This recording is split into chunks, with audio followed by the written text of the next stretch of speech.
How you doing, baby? I'm doing it. What's happening? A lot of heartbreak out there on the street. Always is. I hear some folks are gonna get well real soon. Canetti, the doctor?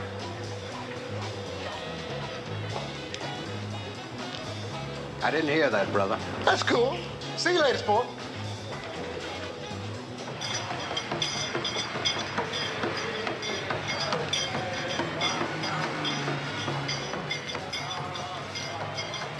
Evening, Jenny. Evening, Cindy. Hi, Benji. What you doing out here this time of night? We've been to the movies. Bet your mama don't know you're coming back this way, does she? No. Well, I think I just better take you both home, huh? This ain't no place for little ladies after dark.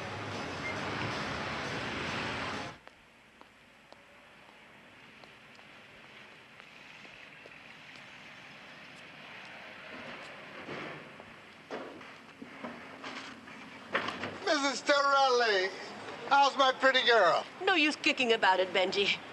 Is that cat still in your house? What's his name, Hayes?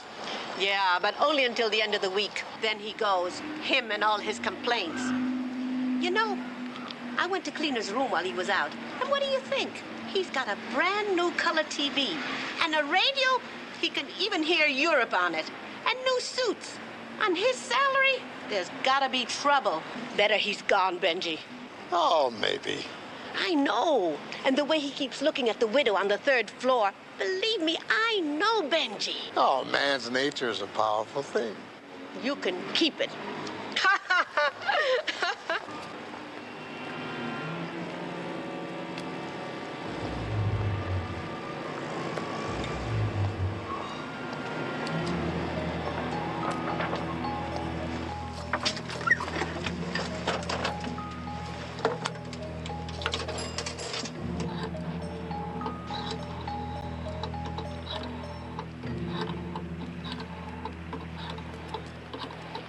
Hello. I'd like to speak to Mr. D. Yeah, I'll wait.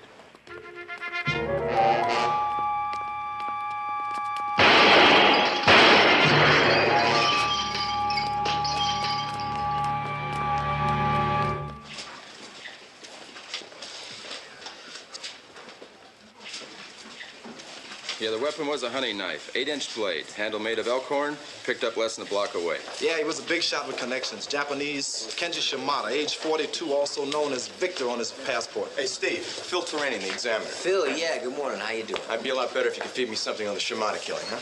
Well, we really don't have much yet, Phil, huh? Maybe later? It's been 4 days. You gotta have something, huh? He arrived from Tokyo via Honolulu on the 11th. Plane came in at 3:45 p.m. He checked into the Fairmont at 4:15. Stayed in his room till 7 o'clock. Then he went out and was found murdered at the corner of Tracy and Hyde at 12:05 Come on, I got all that. Phil, you got what I got. Yeah, well, the guys upstairs think there's something more. No kidding, really. Come on, Steve. The VP of Aikido Industries buying up American companies like Jelly Beans, and you still figure it's a mugging? Wallet was gone, watches, rings, that's what it looked like. I'll talk to you later, okay?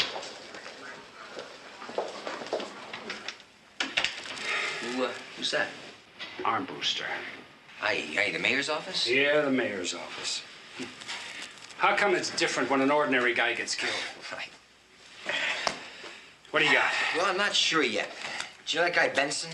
You mean the guy who owns the company Shimada was going to take over? Right. Now, did he tell you he went to Tokyo last summer? Yeah, he told me. Tell you he took his mother with him? His mother? No. That he didn't tell you that she owns the majority of stock in his company, or that he opposed the takeover by Shimada's group at Old Mom. Mom sold the company out from under him. No. You get that from Tokyo? Yeah.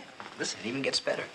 It seems that Shimada was here mainly because there were a few questions about financial irregularity in Benson's company. Oh, no, wait a minute now. He did say that he just got back from Boston, where he talked over some business with his bank. His mother lived there by any chance? That's right. Well, then we better get on the horn of that bank. Well, the accounts executive's name is Morgan. He's getting all the records together. Boston PD will put it on the wire. What about the mother? She's with a couple of guys now, a Sergeant Bradley and an Inspector Paranoski.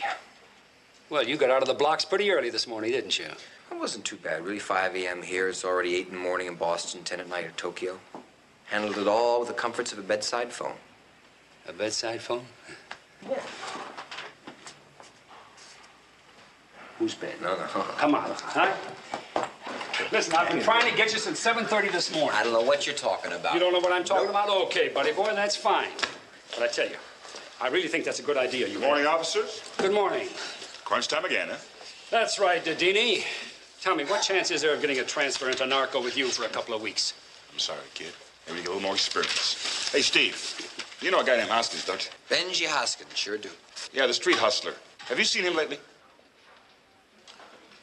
No, I haven't seen him in a while. Why? Somebody just tried to take him out. I thought you might have heard something. No. What happened? He was trying to call me from a booth near Columbus and Union, and he got blasted right through the glass. Is it bad? He's holding his own. He's at the General Hospital. I'm on my way there now. If you hear anything at all, let me know, will you? Okay. Mike, see you. Yeah.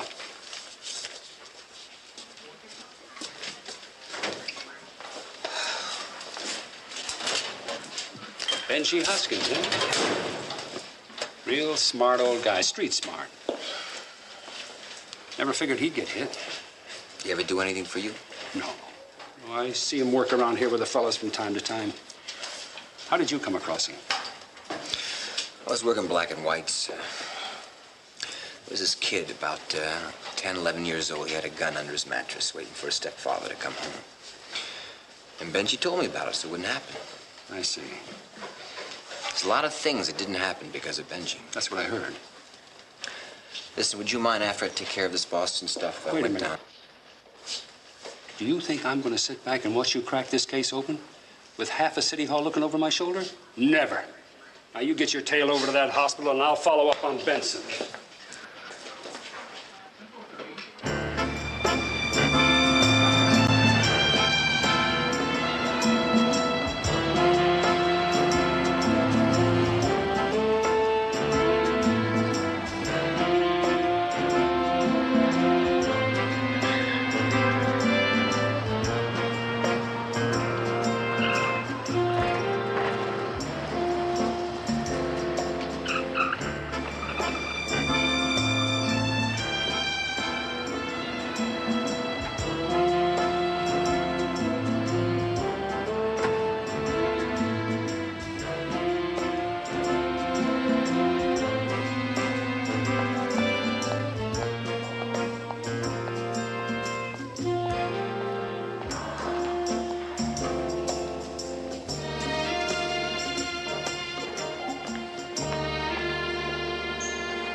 Excuse me, my name is Stephen Keller. I'm a friend of Benji's.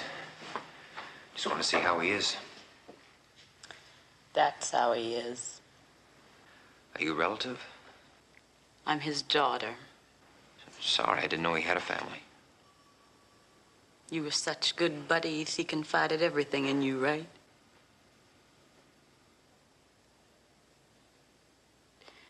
The doctor says the bullets are out.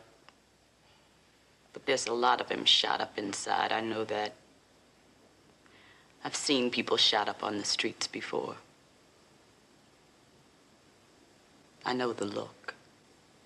Well, they do good work here. They put together a lot of guys in bad shape. How do you know my father? We worked together a while back. You a cop? Yes. You friends enough to find out who shot him? We're working on it. Didn't say we, said you. Steve, you got something? No, I just thought I'd stop by. You met Sergeant Dedini?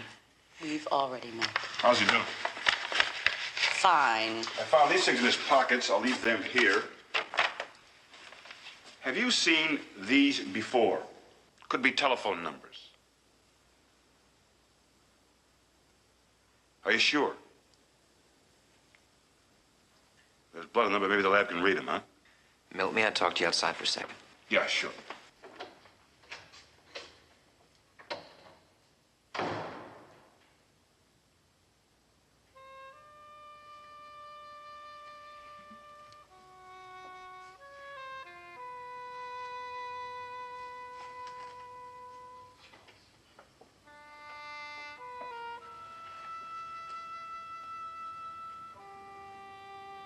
Some dads are good.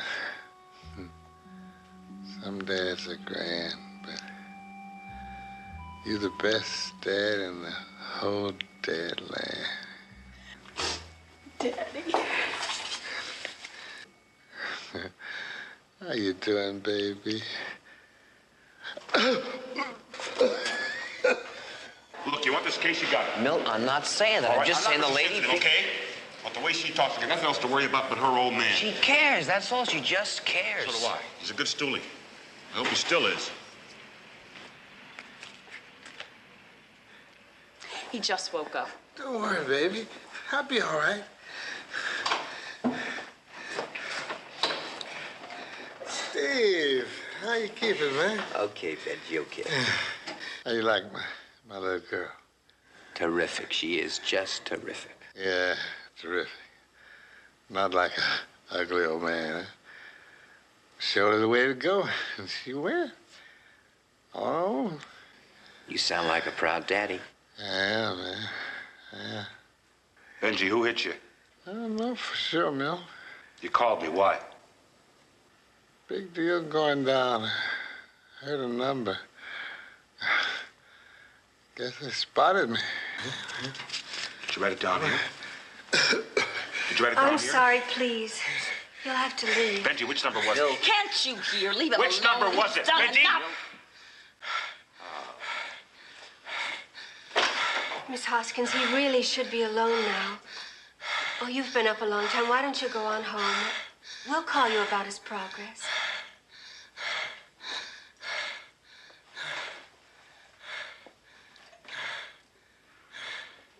Well, what do you think?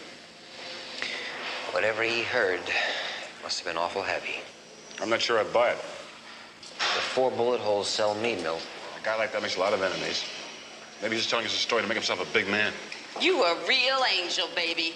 He gets all shot up doing you a favor, and you give him nothing but spit. Look, I'm sorry. So was Judas. Miss Hoskins, I didn't mean it that way. If you took it that way, I apologize to you. I took it like it came, mister. I'm going to run these numbers through the lab. Maybe they can make them out. Tell me, that's no way to handle the man. No, you tell me. Right. Black and white get you here? I'll take you home. It's cheaper than a cab. I can pay my own way. I'm sure you usually do.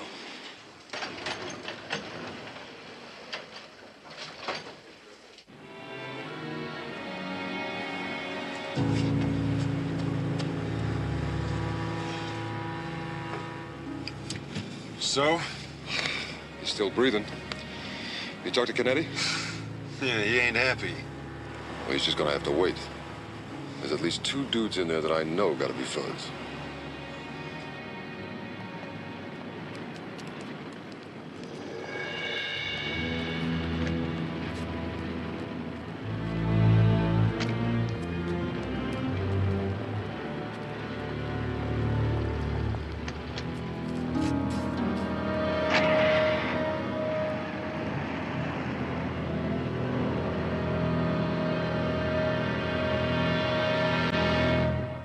I don't know. A man like Victor Shimada, been around, knows how to handle himself. It seems that nothing is enough anymore. You've got to be on your guard all the time. I mean, what happens in our streets today, it's terrible. I mean, it's... I know how you feel, Mr. Benson. And I also know that you're a very busy man, so if I can just ask you a few of these questions again, please. Sure, I'm sorry. You said that you had dinner with Shimada at Lucio's, and that while you were there, nothing unusual happened. That's right. And you went home around 9:30? Yes, he was bushed from his trip. He wanted to get some rest. I see. And you dropped him off at his hotel? No. I just wish that I had. He insisted on taking a cab. You went straight home? Yes. Thank you very much. I appreciate your help. Not at all. And I only hope you catch the man who did it. Well, if it's any comfort to you, we've got half the department working on it.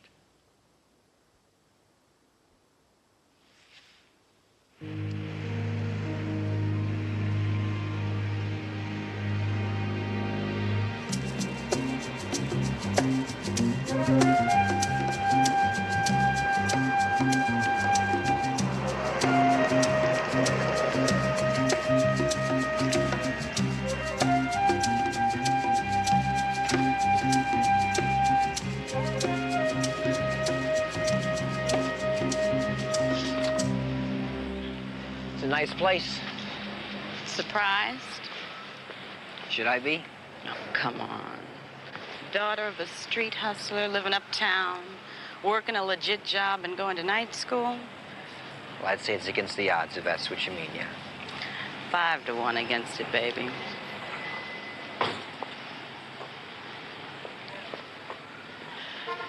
Kids I grew up with, like Felicia and Mary Ann, Marty, and Big Alice. They're all dead, in jail, or on parole. Good kids, except they didn't have a father to push them, chase them, to love them out of trouble.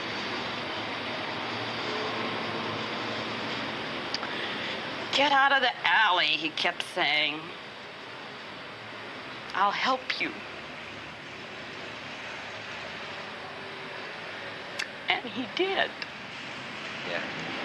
He's quite a guy. Just another street bum. A stool pigeon, right? That's what you called him. No, I call him Benji.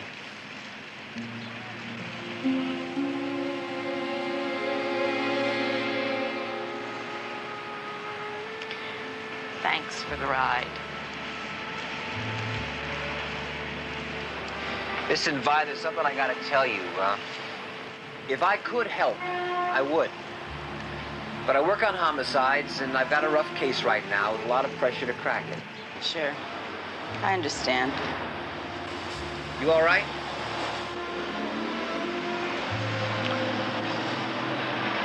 I'm fine.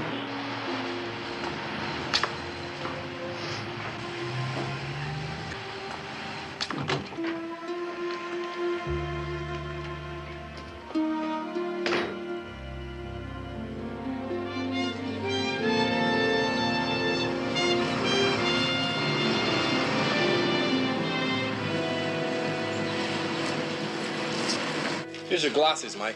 Good. How's Benji? He's gonna be okay. Really hurts, though, to see a guy like that chopped up. I saw Benson again. Yeah, man? Step inside. Well, you got something? Mm-hmm. I got the same feeling you got. He said that he had dinner with Shimada at Lucio's and they broke up around 9:30. That's right. Benson went home in his limo and Shimada took a cab, right? Mm-hmm. It was Benson's party, and yet he lets his guests go home in a cab. Did you check that out? Doorman at Lucio says that's what happened. Could he have been greased? No, he's not the type. Hey, Mike, you know a guy named Cappy, Bayview Towers? Yeah, pushes a broom. Well, he's pushing something else right now. Said he recognized Shimada's picture in the morning paper. Recognize how? I saw him leave one of the apartments last night, 11:45. Where is he now? Call from a phone booth, Chestnut and Hyde. Give you 10 minutes for a return call. Get on that phone. Okay. Tell him we're on our way.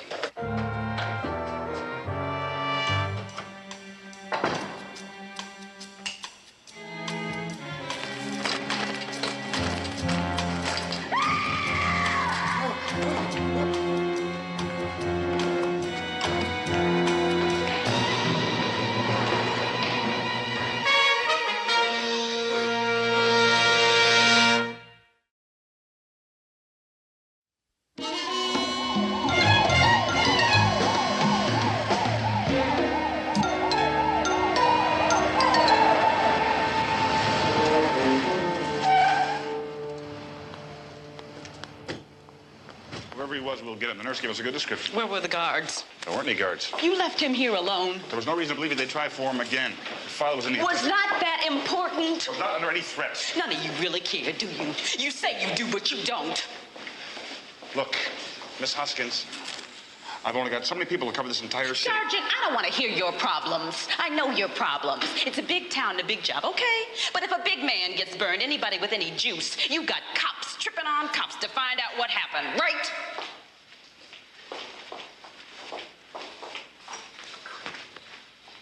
16G, you're sure? Come on, Mike, I told you, it's a nest. 3 girls working it. I've been checking the action maybe 8-10 months now. Shimada came here last night? Like I told you, Dame comes in at 9:30. He comes in at 9:45. He goes home at 11:45. She goes home at 12. Came by cab? Yeah. Leave the same way? Limo. A limo? Okay. Who was the gal? Look, Mike, I take a big chance just talking to you, you know? I mean, anyone sees me, well, I could get a jacket, get it banged up pretty bad. You called me, Cappy. Yeah. Look, I got this friend up on a bum rap, making a little book. He gets hassled, you know what I mean? What's his name? Bernstein, Bobby Bernstein. I'm making no promises. Mike, I know, you're here. That's all I need. I'm still listening. Mary Cantrell, 2911 Taylor. You got that? You got Bernstein, too? Oh. Good seeing you, Mike. You too, Cappy. He's really a charmer. So he asked for a favor. They all do. You know, Benji never asked for anything, just gave. I guess Dooley's come in all shapes and sizes, buddy boy. Just like cops. What was that address again? 2911 Taylor. 2911. Let's go.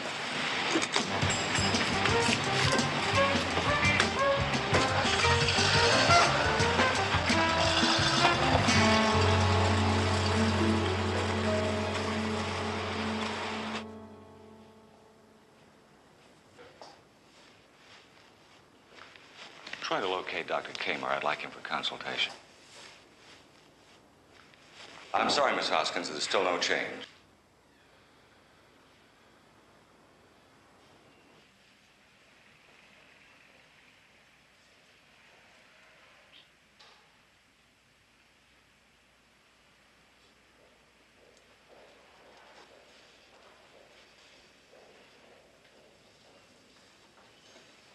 So you do know Miss Cantrell? Yes, well, And you arranged a little dinner party for Shimada. You picked him up at 11:45 after telling your chauffeur you wouldn't be needing him anymore for the evening. It takes 18 minutes to go from the Bayview Apartments to the corner of Tracy and Hyde. 5 minutes after that, Shimada is found knifed to death. Lieutenant, I have to ask again. Are you going to make charge? I'm going to have to ask your client again, Mr. Marston. And this time, I suggest he think over his answer carefully before he gives it to me. Mr. Benson, you're a hunter. Do you have a hunting knife with an elkhorn handle?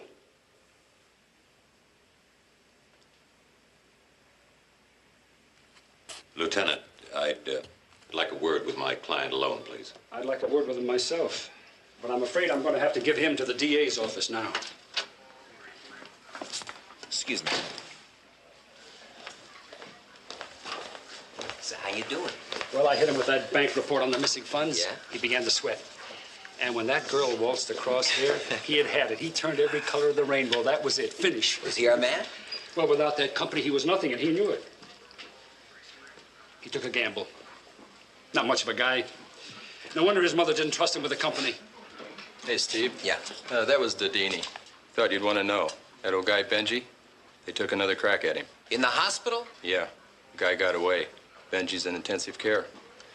Mike. Yeah, go ahead, go ahead.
Catch a man? Yeah. Good.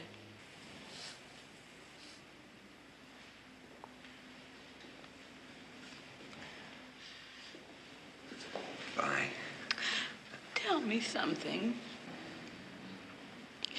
Tell me how a raggedy old black man could ever get the idea that he was helping the police with what he did. How could he get the idea that they cared?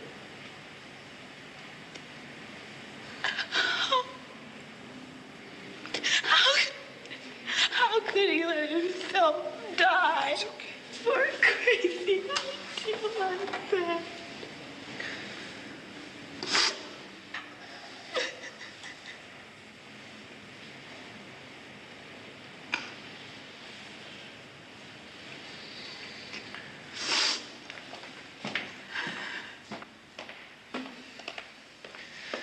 Police, I'd like to use your phone, please.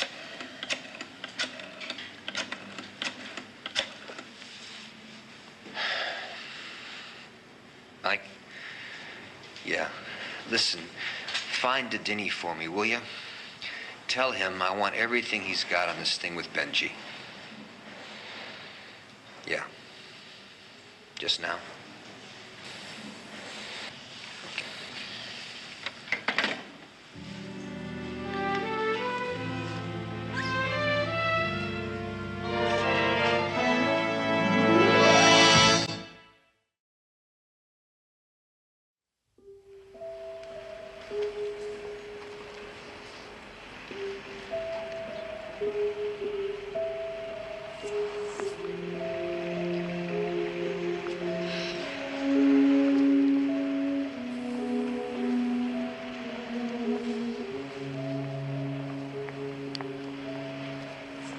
He just never really got out of the alley. Scuffed all of his life. Paid his dues. But by the time he got straight, it was too late to change. Listen, you sure you want to go home? Maybe you ought to stay with some friends. I've got arrangements to make. The church, funeral. Bye. Bye, not yet. All right, you gotta give me a few hours. Now, I got the hospital queued, and if anybody asks, Benji's still in intensive care. You really think they'll come back? It's worth a try. So now he gets police protection after he's dead. Bye, please. We got a good description from the nurse. Dedini's checking out those phone numbers. We're doing everything we can. Just need a few hours. Okay?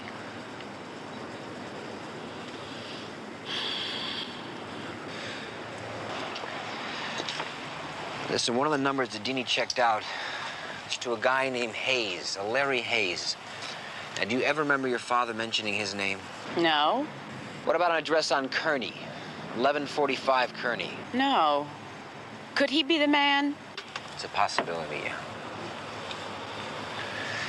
You gonna be all right? I've done my crying. Hayes is 28, single. No record except for a few traffic violations. What does he do? He's a clerk at Vanguard Freight down on the pier. Been there 4 years, 3 months. Performance is reliable, no troubles. Who is this, Hayes? Yeah. But what about women and booze? He plays the field. And the pony's when he's got the bread. Booze, no problem. Well, what else? You talked to the landlady? I tried. Mrs. Torelli, she wasn't in. How'd Benji get the number? You overhear it? That's what he said. But they could have been given to him.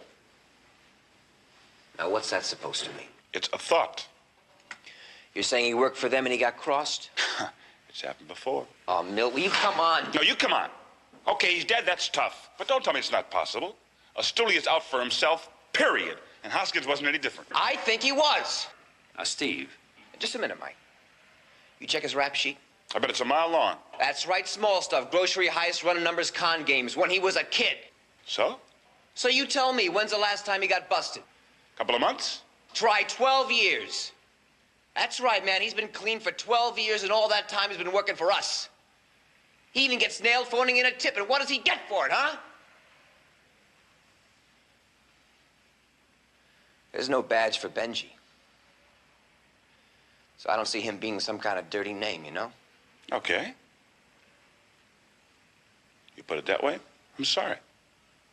Hey. Look, you gonna take Hayes? Am I still on it? Benji called you, so I guess he thought you were the right man for the job. Okay. Okay, I'll check out these numbers. If I get anything worthwhile, I'll let you know. Good.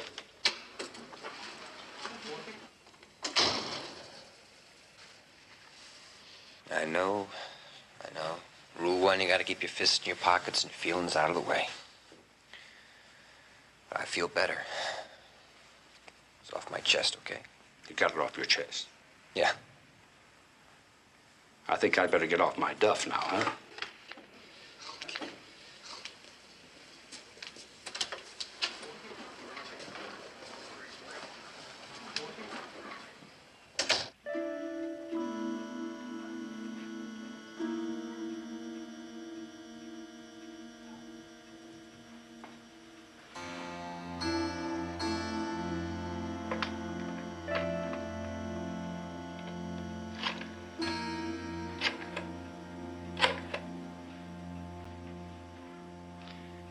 Yes, operator. I'd like the number for Mr. Larry Hayes, 1145 Kearney.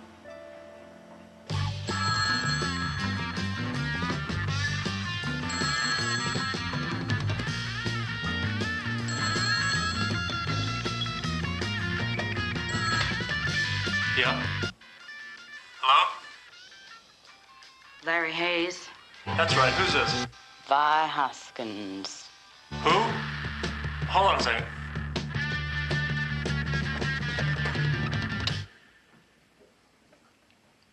All right, now what was that? I said this is Vi Hoskins. Come on, baby, you know who I am. Who says? Listen, my old man died an hour ago. But if you call the hospital, they'll give you some jive about his still hanging in there. I'm filling you in to show you I'm straight. Lady, I think you got the wrong number. No way. My daddy gave me this number, you dig? That's how I'm on to you. And he gave me some other stuff, too, like names, dates, places. All right, now look, I don't know what's going down here. Don't jive me, baby. I got folks who'll pay for what Benji gave me. Like the other side of the street he worked, you dig? Has this got something to do with the cops? It's got to do with you, baby. And me. I want a taste. No reason my daddy had to die for nothing. Now here's my number. You write it down and get back to me. 555-7214.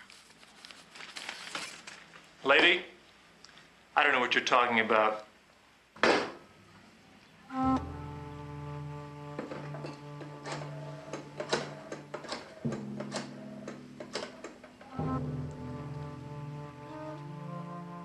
This is Hayes. I think I just might have something for you guys.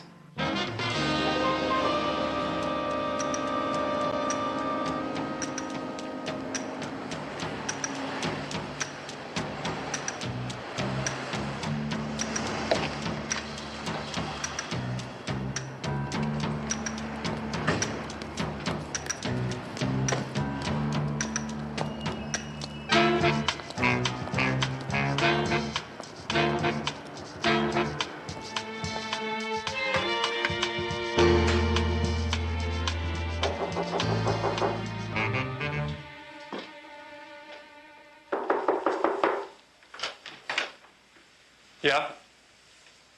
Haven't done anything wrong. Well, then you don't have anything to worry about, Hayes. In just a second, you guys can come busting in here.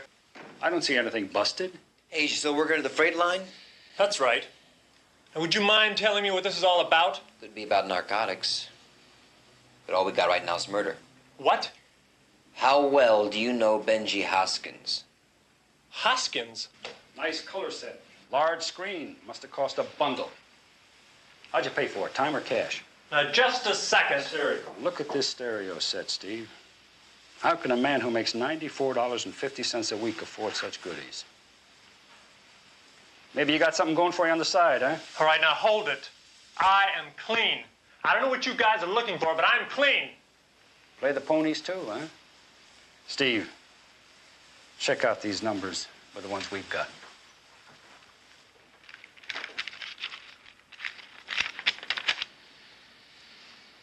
No, it's none of these. Look, if you guys want to search this place... This is Vi Hoskins' number.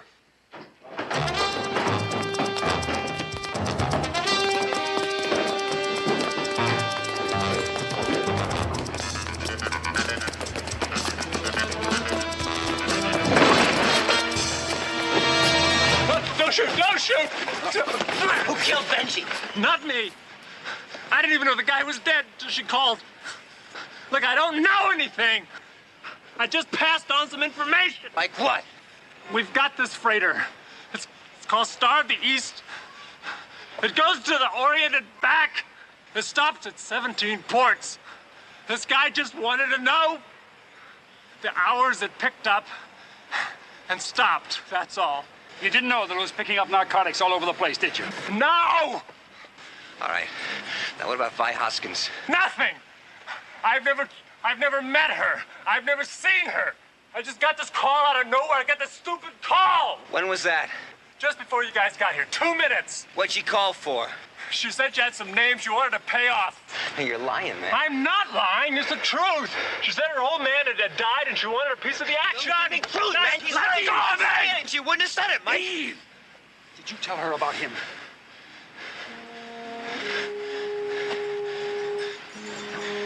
Yeah. I gave her the name and address, yeah.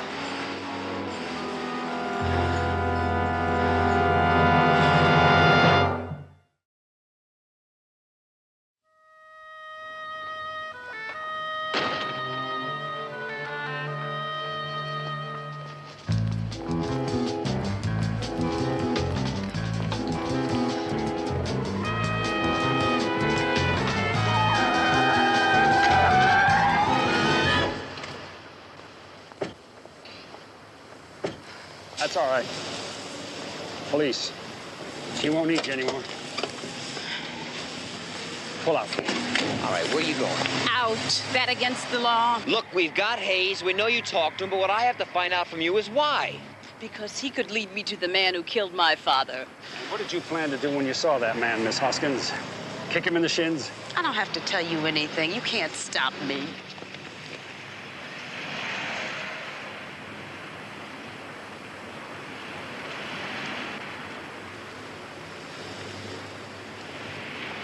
We can now. Where'd you get this? You can get anything, anywhere, if you pay for it. My name is Stone, Mike Stone. I never met your father. But from everything I've heard, I'm sure he didn't teach you that. No. But I want that man to pay. Vi, we do too, and we'll get him. I've heard that number before. Not from me, you haven't. All right, you called him, you gave him the message, then what happened?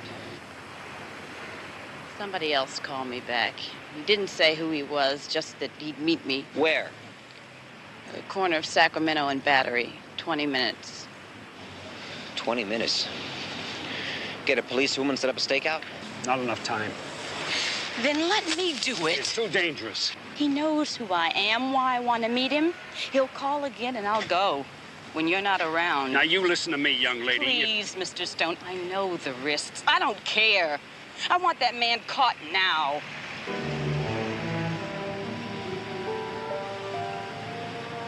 Steve? Okay. We're gonna need help. I'll see if I can raise the Dini. We'll need another cab.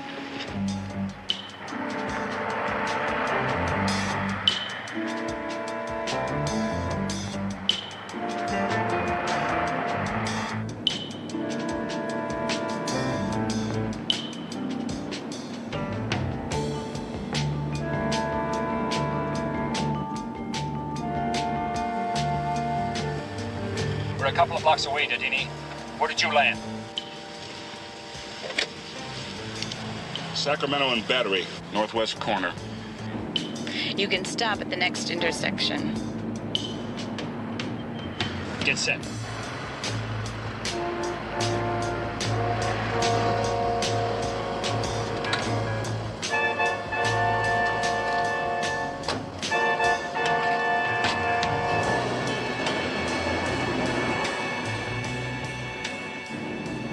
There's Vi. There's the Dini. Pull over.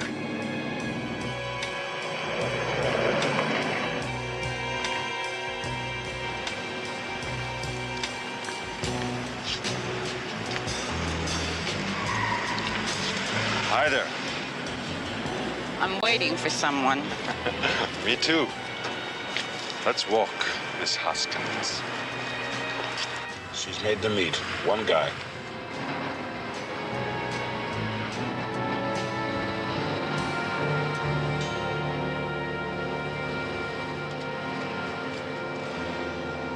Wait a minute. I think he's made us. Move it out. Who's to play? Circle around. We'll cover.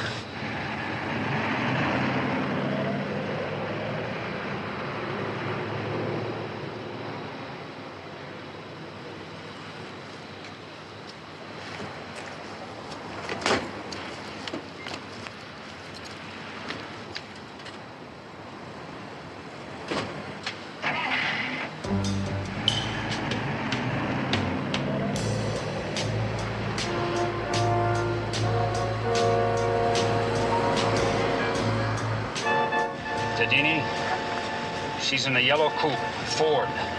California license 871, Frank K. Love. Headed north on Sansom. Just turn north on Commercial. Pull over here.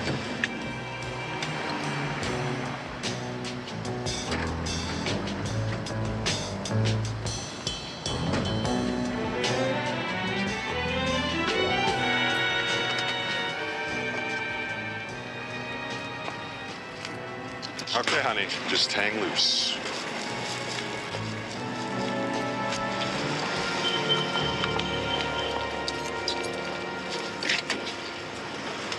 Have a nice trip.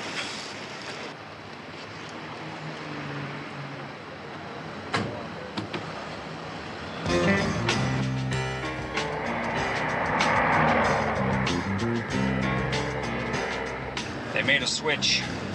She's in a blue wagon. We'll follow it. You grab the guy in the yellow coupe. He's still on Commercial.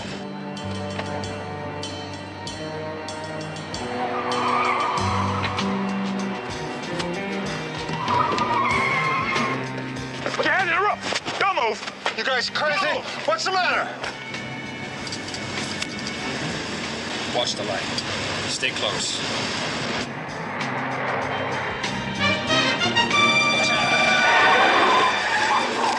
Lost him. Well, we shouldn't have let her go alone. Let's grab the guy back there. Come on.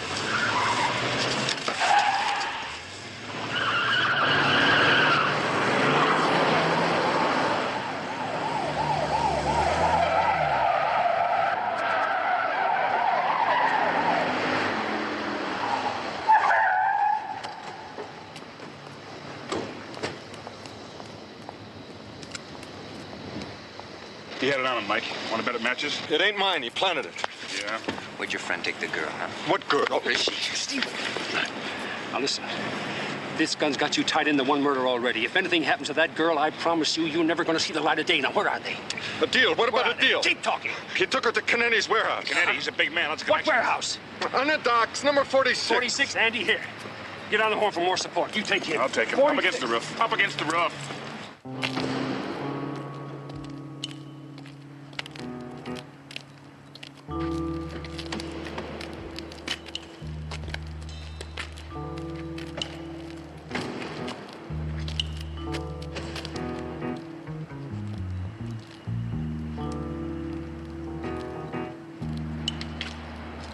So, your old man gave you Hayes' number. That's right, Mr. Canetti. What else did he give you? I haven't heard any offers yet. You people are something else. Your old man working with the cops, and now you're working to make some bread off his corpse. Yeah. We people have got to make it where we can, don't we? You know, I'm sorry.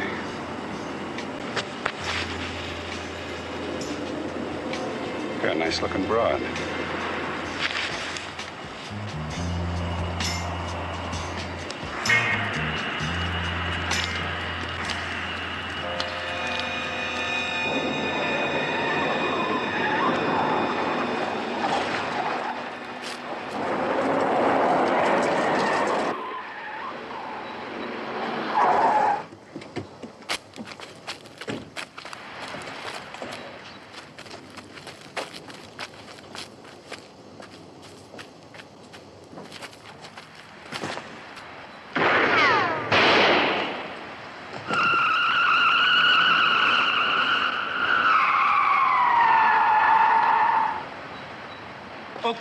Okay, take it easy.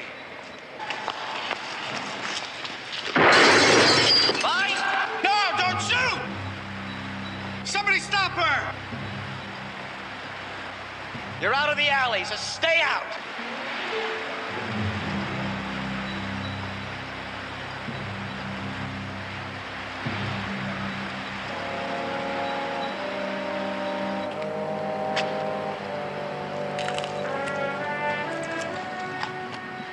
Did you see that?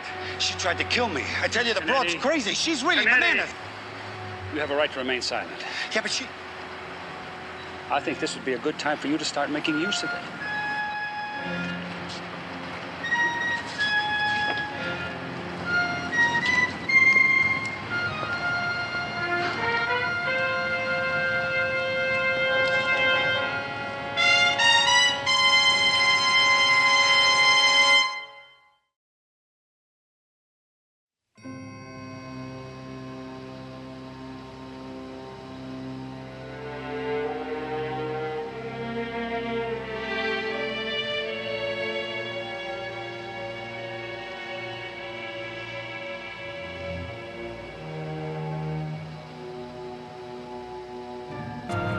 It's hot already. Open a window. No. Don't bother.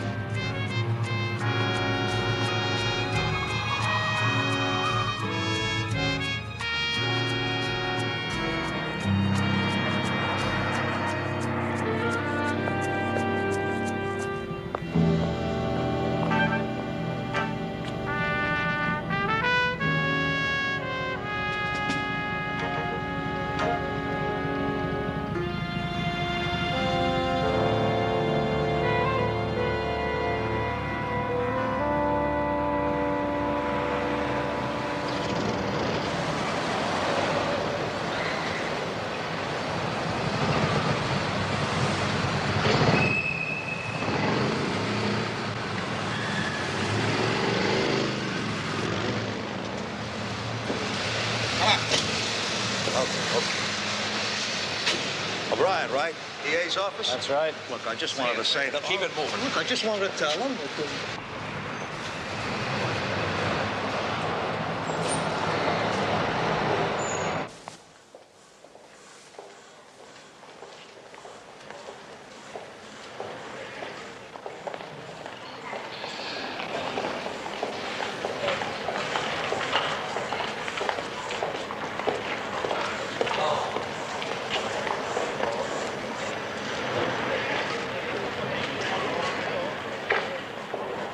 Take it up.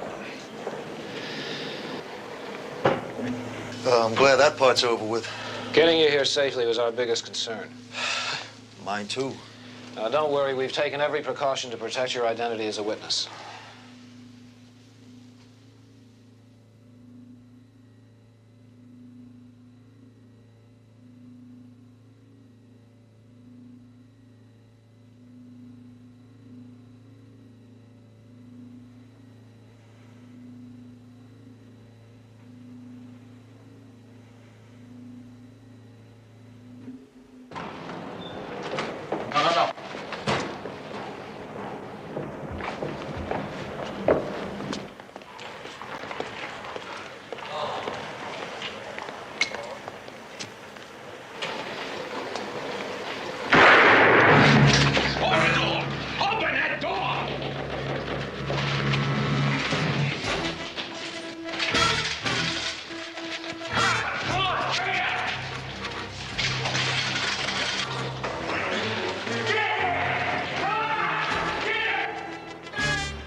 Shooting on the 3rd floor.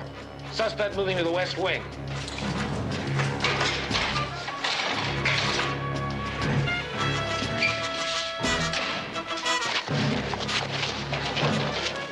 Clear the door.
I want that hitman brought in. You're on this until he's found, Mike. I'll call the chief. There's an APB out on him now. Description's pretty vague, though, for a guy who fired point blank. How'd he get into the building? This place is supposed to be tight. Psychology. Came in as a victim. What? He just walked in, told the officer at the lobby desk he'd been fleeced in a phony franchise deal and wanted to complain. They sent him up to Bunko. How'd he get a gun in? I guess we're going to have to find him to find out. Cahill was the one witness I needed to make my case against Al Lyman. Lyman, that's prostitutions, right? The whole West Coast operation. Cahill worked for Lyman? No, he was just a small-time pimp who got mad when the organization moved into his territory. The thing is, he was mad enough to talk. Who else he talked to, Jerry? Nobody but me. How do you know? Because he was hiding out in Oakland with his girlfriend, too scared to move once he decided to testify. Who was handling this for the department? Vice, Lieutenant Bondini, you know him? Yeah, for about 20 years. I'll talk to him. Mike, if you find that hitman, I can still make my case. Well, from all we put together, Lieutenant, the person most likely to benefit from Cahill's death is Al Lyman. Were you the only two working this case? When it came to Cahill, yeah. Well, they were the two inspectors that brought him in, Riggs and Hollick, but we kept this thing tighter than skin. Anybody else would want Cahill dead besides Lyman? Well, John Benning and Tony Pelosa, but Lyman seems to be top man in all the coast operations. Cahill was going to talk. He'd name the big names. You mean nobody knew what Cahill was going to say? I said we kept it tight. Cahill made his deal with O'Brien, and he wasn't going to say anything to anybody till he got in here. He did have a girlfriend in Oakland, Nita Vaughn. That's right. You know her, don't you, Drea? Yeah, she was still working when I first came on Vice. She was one of Cahill's girls. Okay, Steve, you check out that woman. I'll talk to Riggs and Hollick. Maybe there's something they overlooked in their report. Why don't you take McCormick with you? She might be able to talk to that lady a lot easier.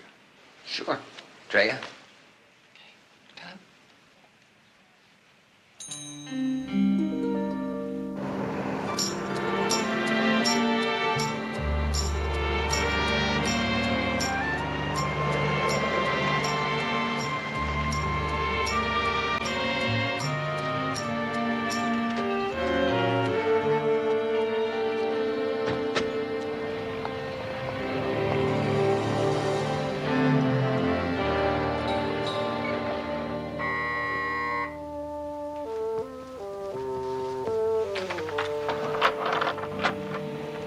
Yes? Are you Miss Vaughn? Yes? Can we come in, please? Yeah.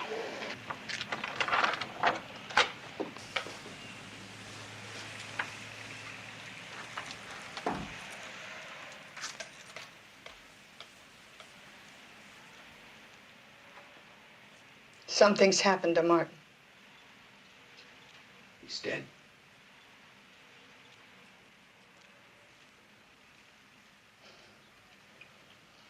Oh, God, no.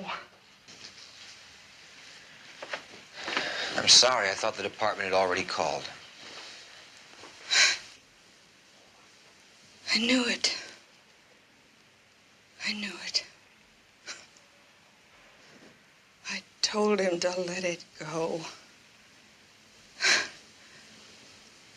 But he insisted on talking to your DA.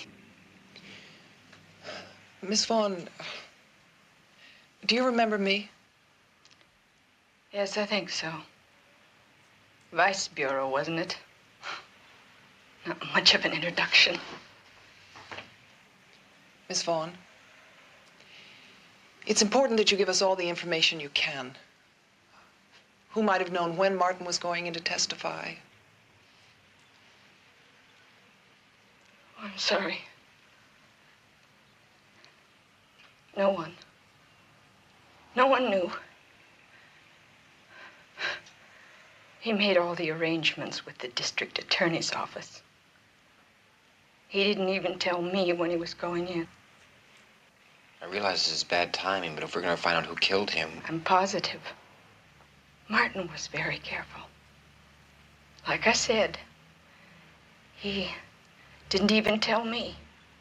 I couldn't let slip what I didn't know. No one knew, I swear. You know, this description isn't worth 2 cents. Come on, Lieutenant, what do you want? You're being shot. You don't take time to see what color the guy's eyes are. You're supposed to be trained. You're supposed to see more than the average guy on the street. Now, what did you see? Lieutenant, Dan's right. It was so unexpected. I had my head down trying to light a cigarette. All of a sudden, someone's blasting through the door with a Magnum. Magnum?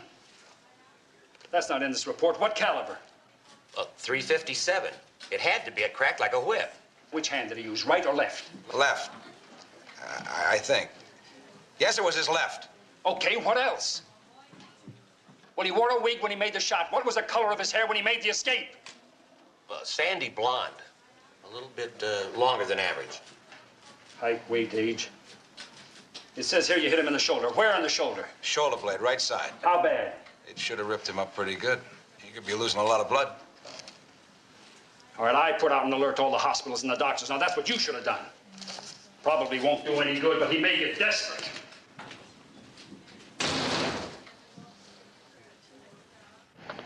She didn't ask how he died. Well, could be she knew. I didn't read her that way. You ever work Vice? A couple of weeks. Oh, yeah. Black and white's to homicide inspector just like that, right? It's a long story, Drea. Didn't take long. We've only been out of the academy 3 years. I know. The department doesn't move women as fast as men, right? It's the understatement of the year, Inspector. The Air Force gave me a commission, right? I was a captain. You know, the only way I'll get any rank in the department? Had a desk, fingerprints, forgery, maybe one of the live jobs. It's exciting, huh? But the times are changing. The Rip Van Winkles of the world are waking up. You know there's actually some male chauvinist pigs who know a woman can do more than type or take shorthand. Oh, come on. It's great for tomorrow. What about today? Today we got another battle to fight, okay?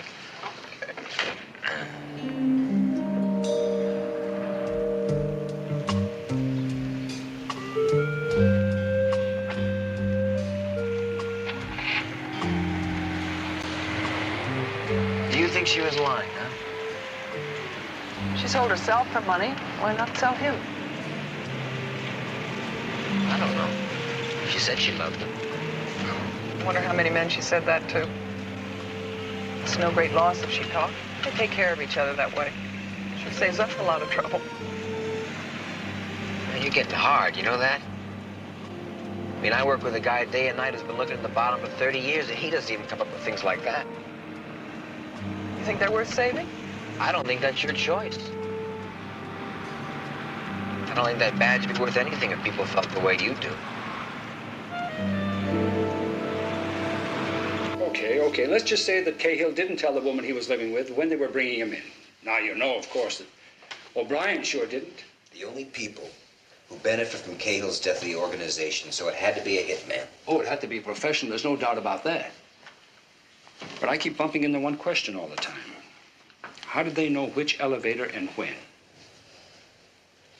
Had to be very well timed. That's right. Somebody knew the exact time that Cahill was being brought in. And who was that somebody? Somebody inside the organization? Then?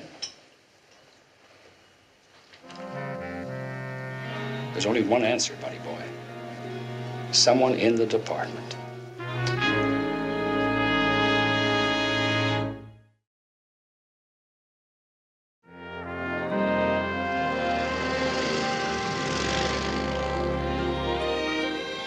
The security leak in the department is the chief's business.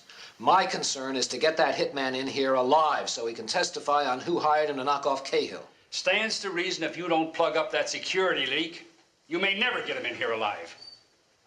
4 people had that information. Bondini. No way. You prejudging, Mike? I thought you didn't indulge. I don't. But you've got 2 better suspects, Riggs and Hollick. They knew to the minute where they were going to be, and there's Hollick. He's had a lot of funny little lapses along the way. What about McCormick? I can't see it. How come? From what I know of her, she's not the type. She's not, huh? For the record, all right? We were in the same class at the academy. Okay, how about off the record? We went out a couple times. Well, knowing you, that's got to mean that you know her a lot better than you're letting on. Come on now. Come on. Is there anything that says she could have pulled the plug on Cahill? No. Look, Mike, she had a rough time when she was a kid. No folks. She had a younger sister to bring up. She was looking towards the department as a home. Now, she may be a little uptight about not being promoted as fast as the men, but she wouldn't destroy anything that means that much to her, no. Okay. Yank all their files anyway. Give them to intelligence. You can work on internal security, Mike, but I want you on the Cahill homicide first. Okay. The way I see it, we need 3 things. First, a stakeout on Lyman's house. Now, he's the man who gained most when Cahill was scrubbed. Second, the hitman. He took a bullet. And if he doesn't get help, he could be in trouble. Third... Find out who sold out. That's right. That's the 3rd thing. Now, I know it's tough to get a tap now, but we do need one on Lyman's house. I already talked to the Attorney General. Thank you. Man, you must want him bad. He's been living off of human misery for the past 15 years and never even been close to a court. I want him. O'Brien. Yes, when? They'll be right on it. They just found the getaway car. It was dumped down by the Cow Palace. All right, I'll cover that with Hollick, Steve. You take the first stakeout shift on Lyman's house. Right. Use Vince Bondini. Hollick and Bondini, if they're involved, why take them? Stone's Axioms, Chapter 2, Verse 1. Question subject face to face, he'll clam. Pass the time of day, you'll learn a lot more what he thinks about than the weather. What's the matter? Kicking yourself all over the block for fouling up this morning? All over the peninsula. You should. I know. We were up so tight all the way in. I just let down when we got inside the elevator. Who'd have thought? Inside police headquarters. That's just what they were counting on. I know.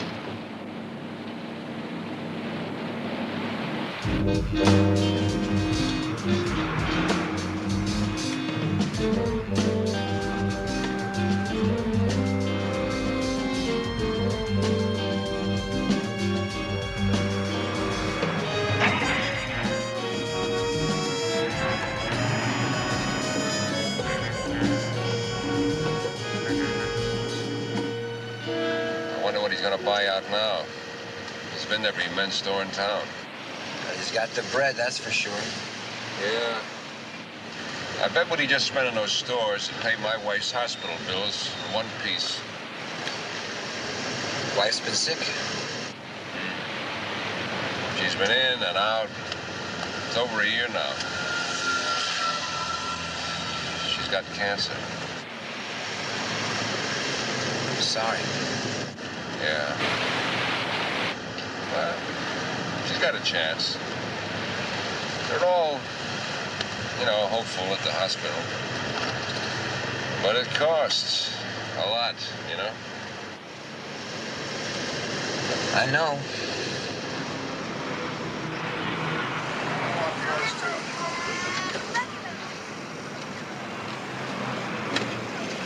What have you got? Couple set of partial prints, mostly smudged. I don't know if we can make anything out of it, but look at this. It checks out with Riggs's idea that he hit him high in the shoulder. Yeah, it looks like he lost a lot of blood. More than he can afford, too. Cullen.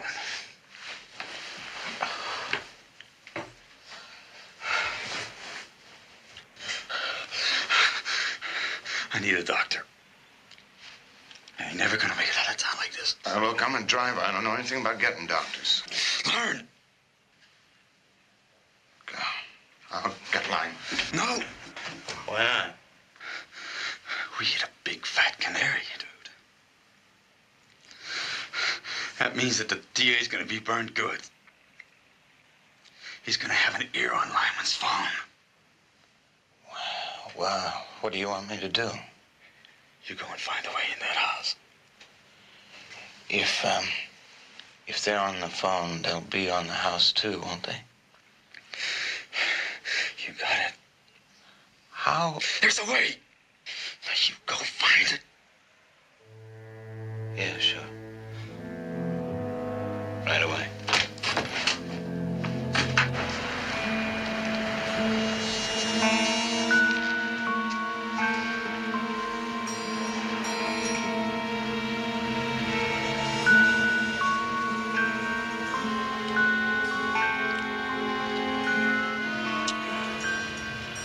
You know the worst part of stakeouts? No, what's that? Paper cups.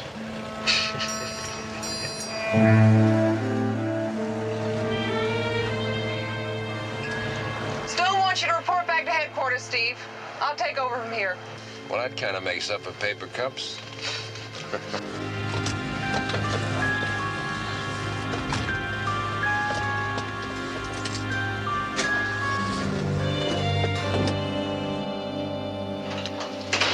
Halleck seems like a nice guy who just happened to let his guard down too soon. That's a pretty casual reading for a guy that does not usually make casual readings. He's mad at himself. Unless he's a better actor than I think, all he's guilty of is a mistake. Well, what about Riggs? No way. Intelligence says that he's been a model cop for 17 years, picked up 19 citations for bravery during that time. Listen, didn't you say that Andrea McCormick was in the same class with you at the academy? Yeah. How did she finish? She's right up there. Probably in the top 10. Not bad. See, how about you? How did you finish? I made it through. I mean, that's all anybody's ever asked, right? Well, I'm asking now. Yeah? Why's that? What? What are you doing, Mike? Just passing the time of day? Oh, I was just going to try to cover up any blind spots you might have, buddy boy. Something you knew about her once, forgot maybe? I know how you feel about people you like. Like you do about Bondini? Yeah, something like that, I guess. Do you know about his wife? What? Cancer. She's gonna make it through, but the doctor payments have been pretty heavy. Are you trying to say that he's so hard up for money he could be on the take? I'm just laying down a fact, but one piece of information would take care of a lot of payments. No. He's been a straight cop too long. A lot of straight cops have been bent, Mike. I know. Catch a man when he's down and you can get any of us. No. Not Vince Bondini. He wouldn't let himself get into that kind of predicament. You're sure?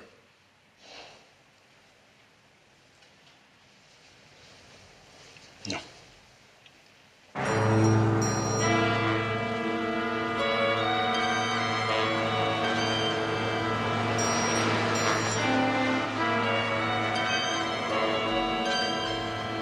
Company.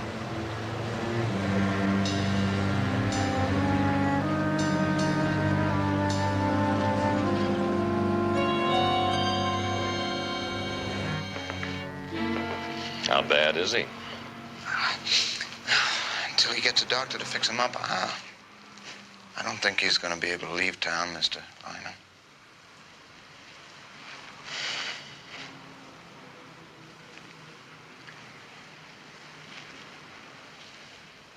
Waste him. He did the job. Past tense. That's over. Larwin's hurt. He's a liability now. Okay? Yeah, well, I mean, I've done some driving for the organization, but I never... Don't give me that, Cullen. You want to move up. That's why you got hold of the information on Cahill for us. Yeah, well, yeah. I have a contact at the department, but it's not murder.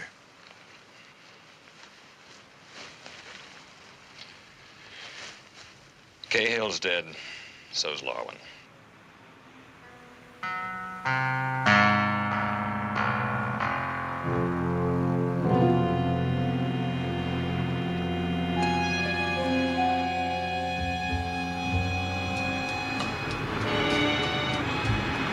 That's a pretty fast repair. Maybe it was just a tube. Or a contact. I'm gonna follow him. Just leave the house? I'd rather take a chance on a wild goose chase than miss a possible lead. Call headquarters, get a backup unit here. What if they don't get here in time? I'll take that responsibility. Call in. Yes, sir. Inspectors 351 to headquarters.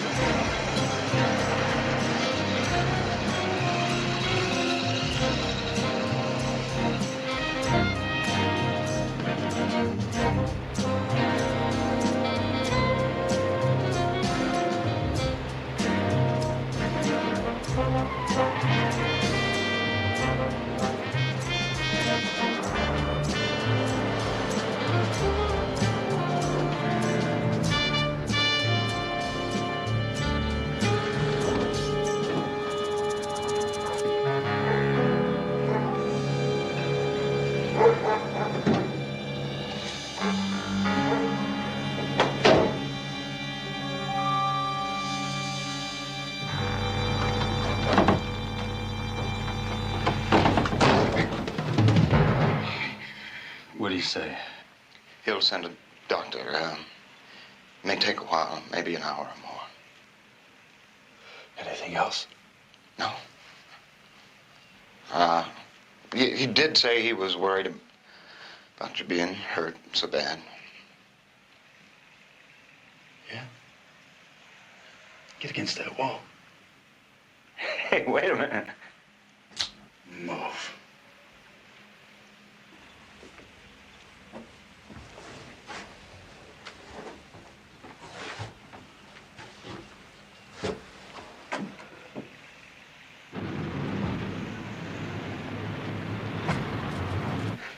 Larwin, I'm a driver, man. I'm just a driver. I don't want any of your action, man. Please. Yeah. Yeah, sure. Yes.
How bad is he?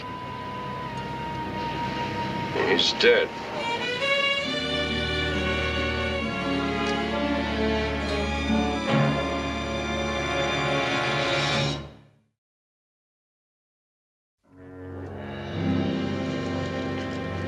Drea thought we should stay on stakeout, but I've seen him lost too many times. I just had a hunch he was a contact. Well, sometimes an old beat cop's instincts pays off, I guess. So you say you saw this other man face to face, and you couldn't stop him? Sorry, Mike. It all just happened so fast. I've never been in a situation like that. I know you must be upset, but do you think you could give a full description to the police artist? No? If you feel like it. I'm sorry, Mike, I just can't. Okay. You get some rest, and Vince and I will finish up. You give it to us tomorrow morning. I'll take her home, Mike. Yes, go ahead.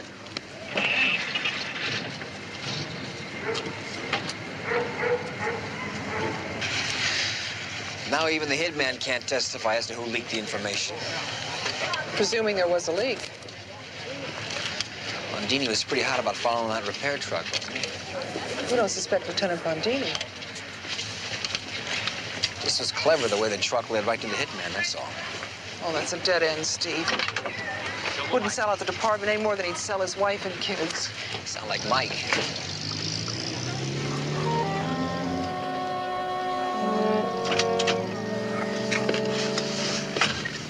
Who does he figure, I don't know. I really don't know. He just, he doesn't like the idea of it being Bondini, that's all. And, you don't like the idea of it's being me. No. But there is a distinct possibility, right?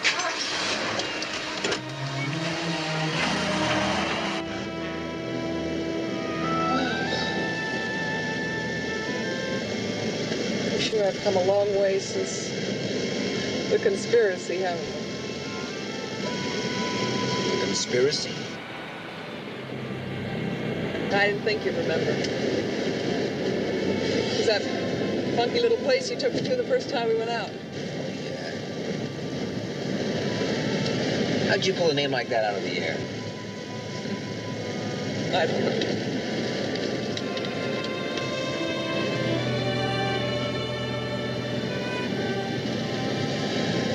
Listen, you want to go someplace for a while? Hopefully better than the conspiracy? Just thought maybe you'd like to talk with someone. Thanks. Maybe some other time. Okay? Okay.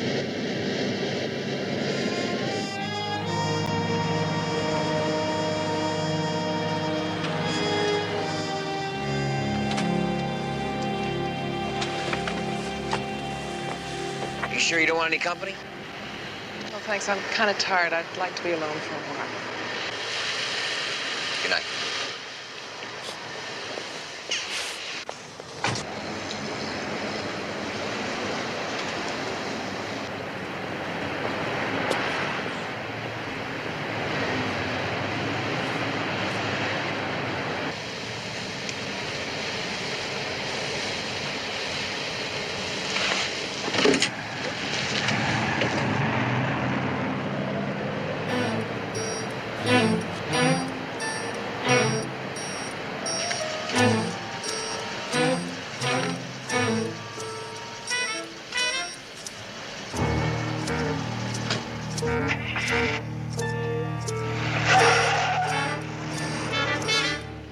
It's our truck, all right.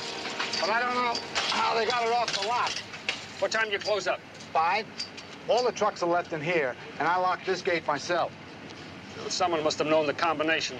When was the last time you changed it? A couple of years, anyway. Listen, I'd like to have a list of all the people who worked for you in the last 2.5 years. We got a big turnover in this business, Lieutenant. That's going to be some list. Well, then you better get on it, Mr. Sabian.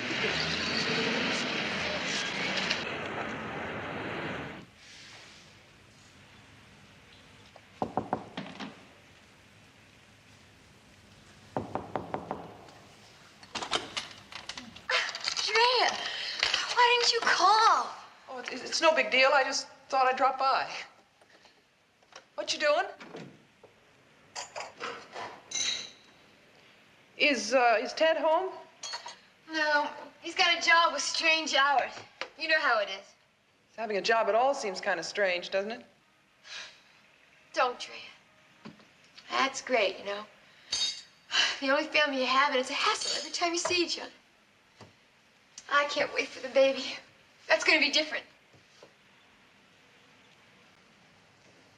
Liza? Sorry. Oh, I gotta grow up, I guess. I gotta stop acting like a martyr and a mother and realize I'm just a big sister keeps acting like a big jerk. Yeah, you're never gonna like Ted.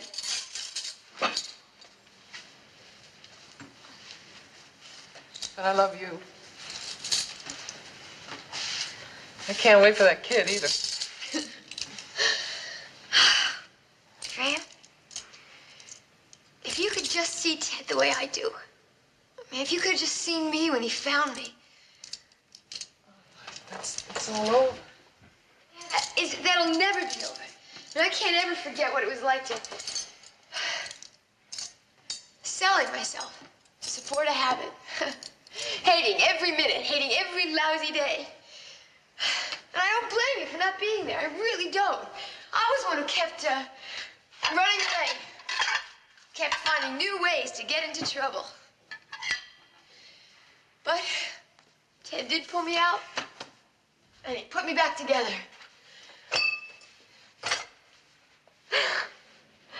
And I love you.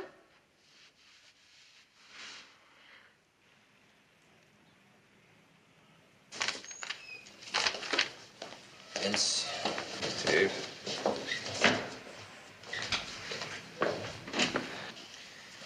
Anything yet? Not yet. What's that? Close the door.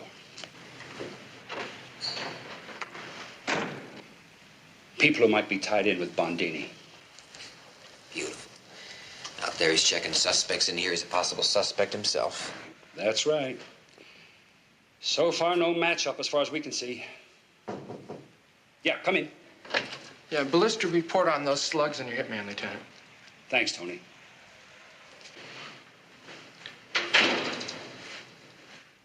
Well, what?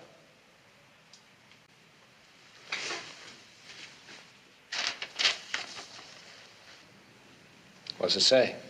3 bullets, one that Riggs put in his shoulder like he thought, one in the leg, and one right through the heart. Who killed him? Well, according to this report, Andrea McCormick. She get lucky, or is she that good? She was one of the best with a handgun.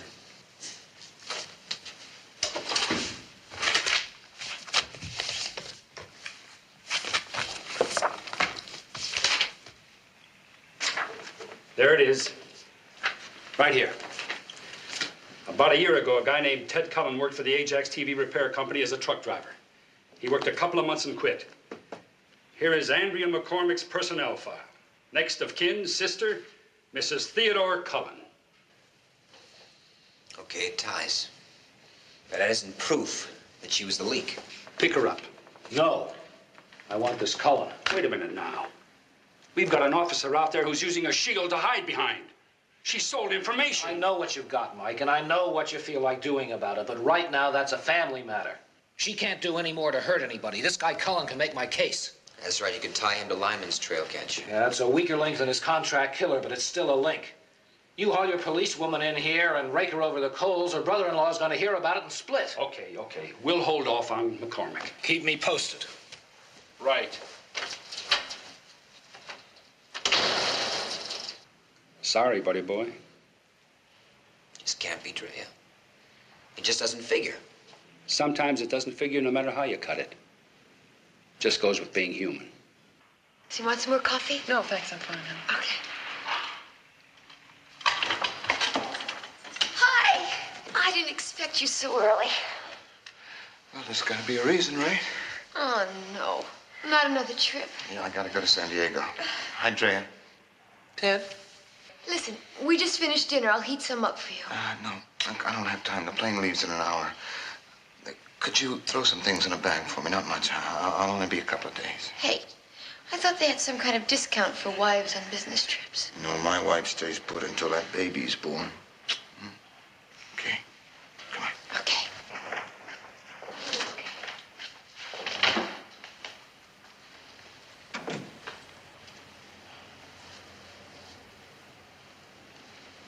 What do they know? What gives? Anybody get a make on me? No, you're safe. Once you got past me, you were safe. I wasn't sure there for a second. Neither was I. What about Larwin? He's dead. Good. Good. could. I killed a man because you lied to me. You set me up. Gambling debts, huh, Ted? You couldn't pay, and my sister was going to have to nurse a cripple for the rest of her life if I didn't help in some way. Some little tip, some little piece of information. Look, someone's hurt. I thought you were against pimps and prostitutes. What's the deal? Have you changed your mind all of a sudden? But you knew what was going to happen. You knew. Okay, I knew, but it's all done now. It's over with. You're all right. I'm all right. Liza's all right. Who else counts? Oh, you're a real bag of snakes, you know that? I don't know how she can stand you. Yeah, you wouldn't know anything about that kind of chemistry, officer. Great. Just don't be cute, Trey. Oh, we've got a lot more keeping us together than Liza from here on out.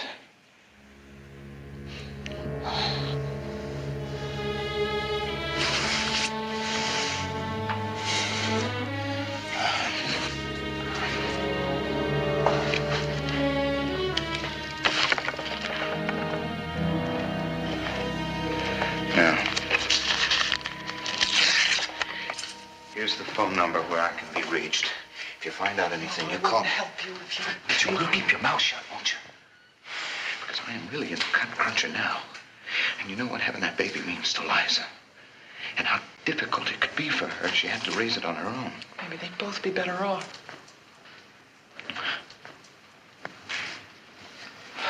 Well, why don't you just ask her that? Now, look, there's no sweat. Like I said, it's all done and it's over. I have never been arrested. There's no picture of me that's gonna get around.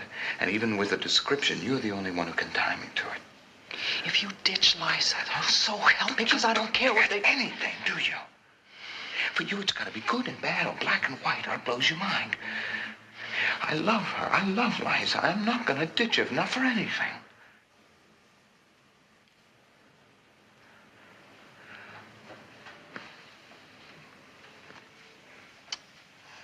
But I'm not going to spend the rest of my life scratching for a living like some dumb chicken. There's no future in that. With Lyman, I can be somebody. I can do things, and I'm going to do it. No matter what it costs to get there. Right. And don't you be so damn self-righteous after what you've done. We all have a price. But I thought I was doing something for Liza. You used her. No, I used you. So now all you have to do is stay cool, and Liza stays happy. And stop acting like some kind of saint. You know what you are.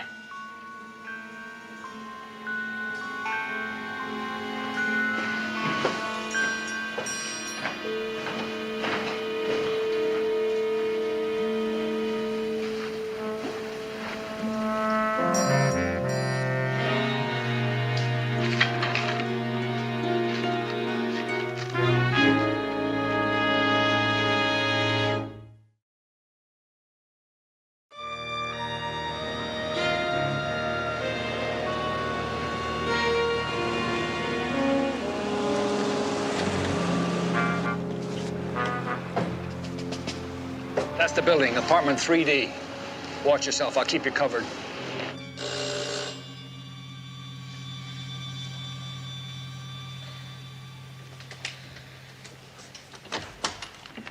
Yes? Mrs. Cullen? Yes? Is Ted home? No. My name is Steve, and Ted told me to give him a call when I was in town. You know where I can find him? No, not right now. He's down in San Diego on a business trip. San Diego. Okay. Thank you very much. You're welcome. Good night. Says he went to San Diego. Well, we would have heard from the units at the airport if he had arrived there. I think he lied. She seemed straight. Like her sister. Now, maybe I'm having a little trouble reading women lately, but the jury is still out on that one, too, okay? Okay, sorry. Everybody's got their weak spots. I happen to have a couple of sore ones. And hiding behind a badge is one of them. What do you think? He's still in a hole? Yeah, and I think Andrea McCormick is the only one who can get him out. O'Brien doesn't want her booked. I know. I just wish O'Brien would get us a federal court order. Or better yet, I wish somebody would take her to dinner.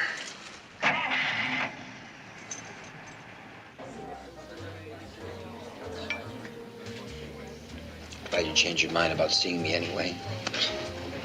Glad you asked me. Inspector Keller. Yes. There's a call for you at the reservation desk. Thank you. Excuse me.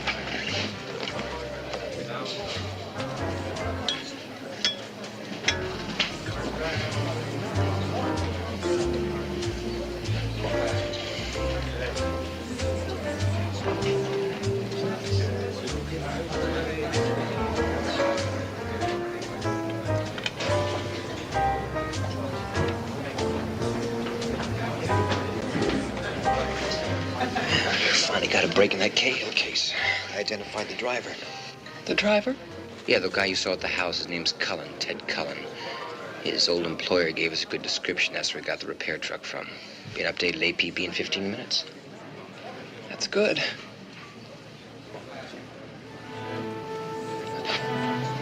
Would you excuse me, Steve? I want to go to the ladies' room.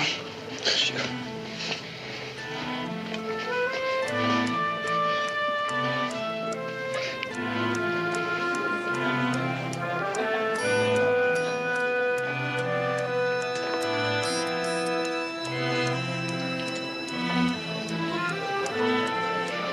Excuse me. Yes, madame. Is there another phone? Yes, madame. There's a public phone in the powder room, straight ahead. Thank you.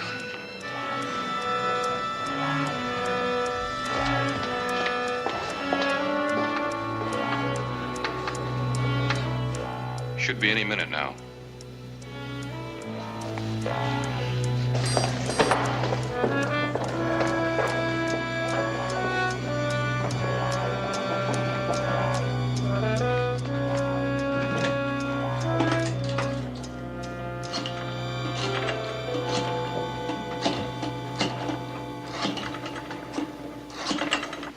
Phone number is 555-2178.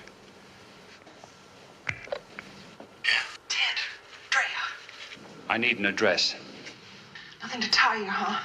How about being dumb enough to steal a truck from the place you used to work? No, there's an APB out on you. Full description. They know who you are.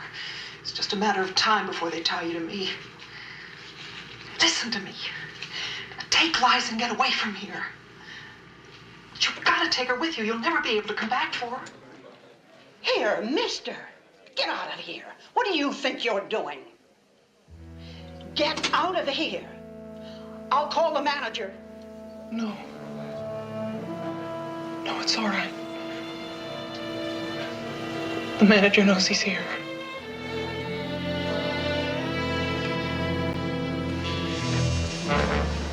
Oh, come on, Liza.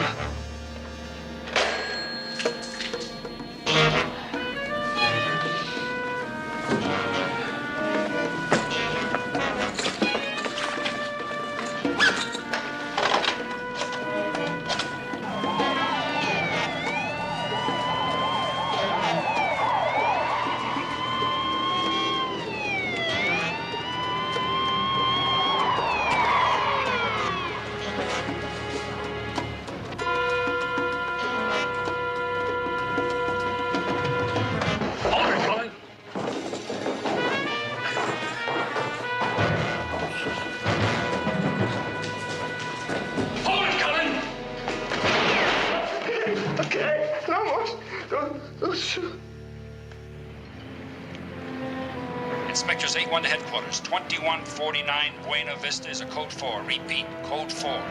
Suspect in custody. Steve.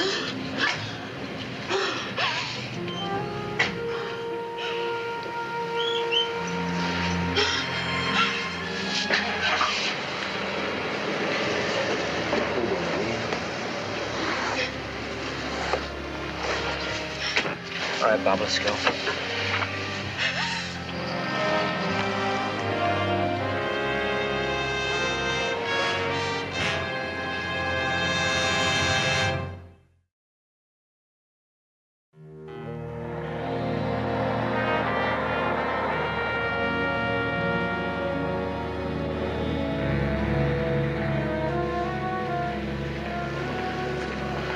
Steve Keller?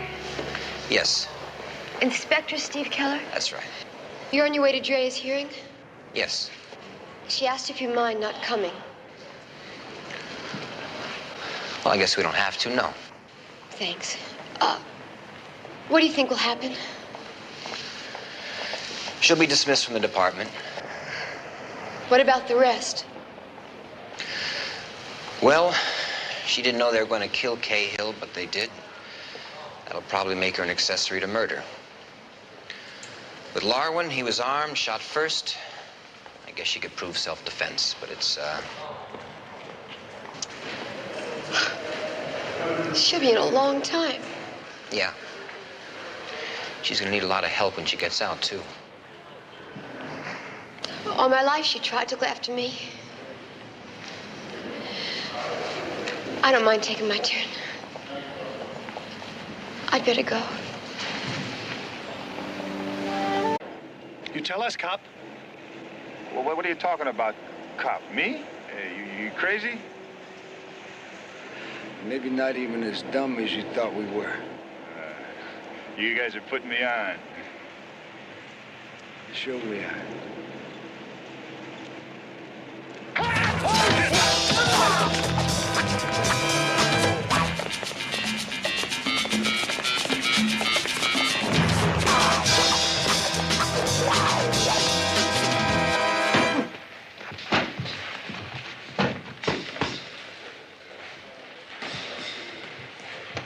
That's good. He's got a good left, huh? Those are pretty good moves, too, don't you think? Yeah, he looks like he's got it all together, but that other guy sure isn't any Danny Ortega. Yeah, he's got a lot of patience. That isn't all about a right hand. I haven't seen his right yet. Don't worry about it. You'll see the right. One of you guys, Inspector Keller? Yeah. You want it on the phone, urgent. Follow me. Why me and not you? Because I probably don't know the lady. Watch it. I may be light, but I'm slow. Hang in there, Ray.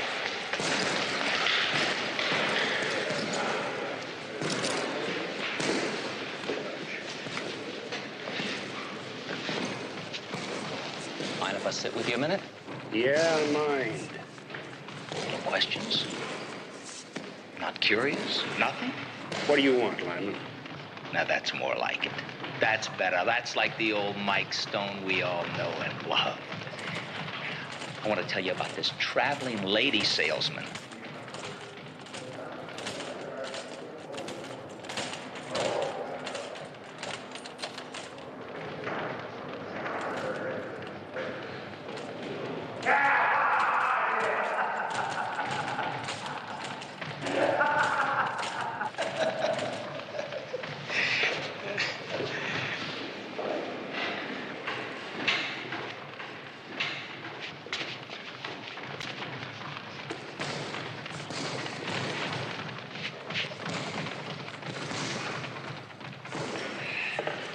Who was it? Hung up before he got there.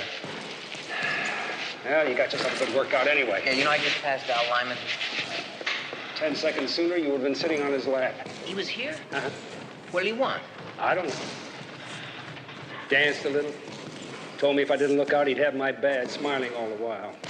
And he told me a joke that wasn't funny, got up and left.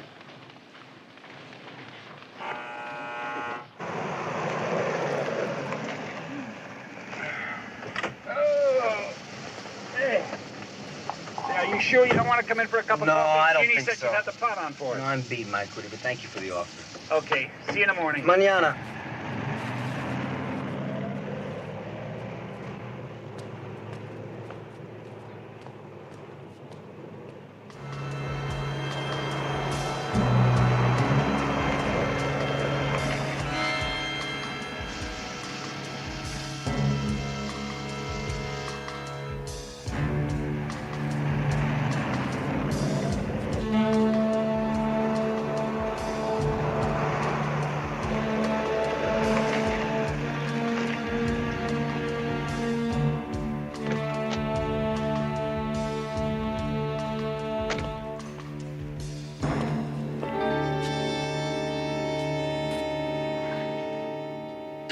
Well, how's the coffee? Oh, fine, just fine.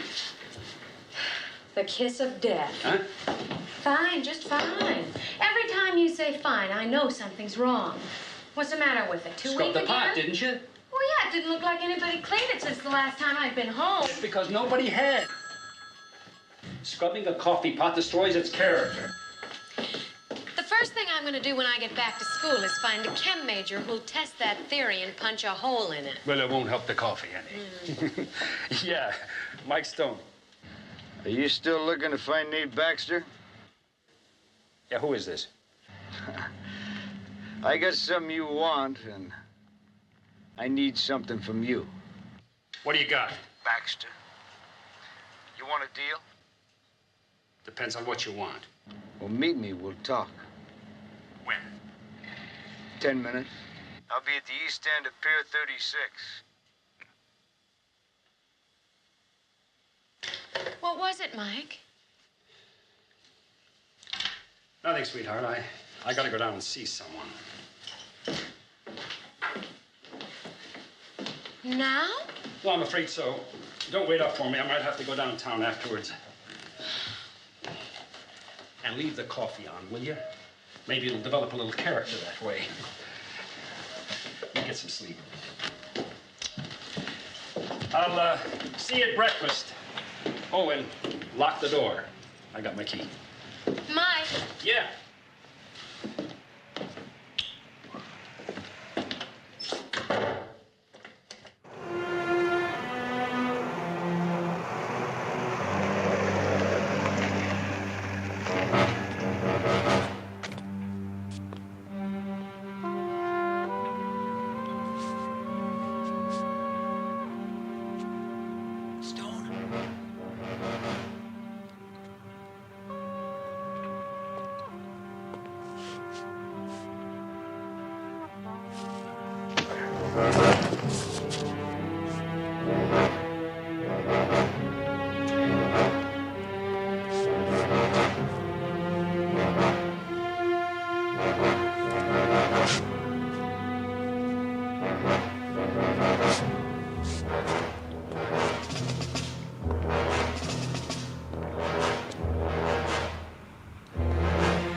Officer Gino Carlino, working undercover for the Narcotics Division, under the name George Kaysen? Correct. Okay, you were his department contact. Well, what was he working on specifically? Al Lyman. Sooner or later, everybody narco ends up working on Al Lyman. Okay, you want to take me through it? Just give me a quick sketch. Okay. Gino started working on that case about, I'd say a year and a half ago. He joined a bike club we knew had some users. Started making buys. And he turned the pusher. He worked his way up to the next rung. He turned that guy too. His next contact, he thought would be Al Lyman, up until last night. Come in. Oh, Lieutenant. Glenn Decker. Hello. You know Milt Tadini from Narco? Yep. No, we just met about 11 years ago. Hi, Milt. I'm sorry about your boy. I didn't know he was with us until they told me an emergency. Yeah, well, whoever it was, we'll nail him. How about the shot to the head? You okay? Not too hard, not too light. I was hit by an expert. Well, lucky again, huh? Sit down, Lieutenant. Yeah, thanks. You understand Captain Martin has asked for a full investigation. Yeah, I understand that. I thought maybe he'd take on the whole show himself. You know him. He likes to have somebody to yell at. All right. Your report says you didn't know Carlino was there last night. I didn't see him until I came to. You got a phone call from someone who didn't identify himself? That's right. Any idea who it was, Mike? Not by the voice. You never saw him? What I saw was a figure in the shadows. Then I got clobbered. When he phoned you, what did he say? He said he could give us Nate Baxter. Who's Baxter? Lyman's #1 man. Right, Michael? That's right. About 12 years ago, a cop named Joe Morgan caught Lyman at a drop over in the Tenderloin. Word was that Lyman lost his cool and pulled the trigger himself. 12 years. I just haven't been able to nail him. Nobody has. You saying Baxter could? Well, if he was there, like they said, it makes him a witness. Yeah, but why would he turn on Lyman now? He already has. The guy had taken him out about 2 weeks ago, and he missed him. He's holed up somewhere. Nobody knows where. Except his ex-wife. His ex-wife? Yep. She called me right after it happened, wanted me to talk to him. Wanted him to save himself by giving us Lyman. And she knows where he is. Mm-hmm.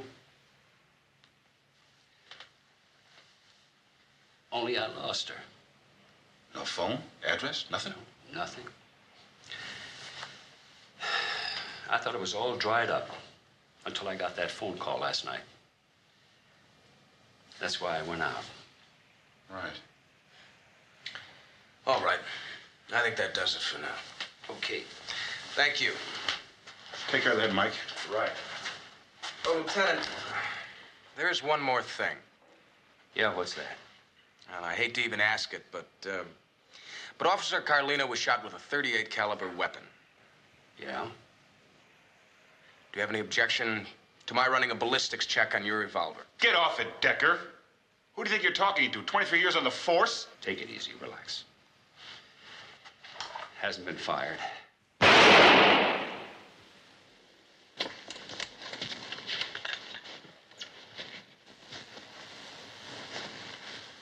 Okay, we'll have a matchup on this in a few minutes. Right.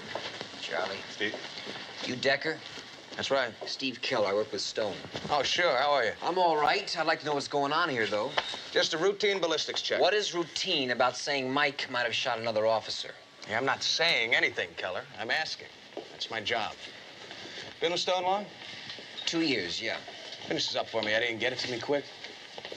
Do you know anything about Nate Baxter? From what Mike has told me, yes, I do. How about what went off between him and Lyman?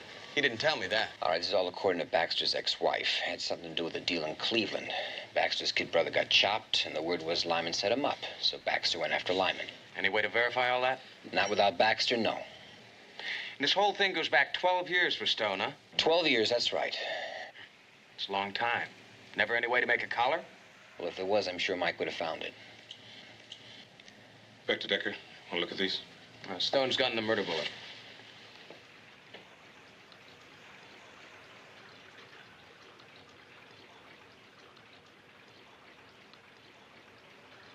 Would you like to see these in overlay? Please.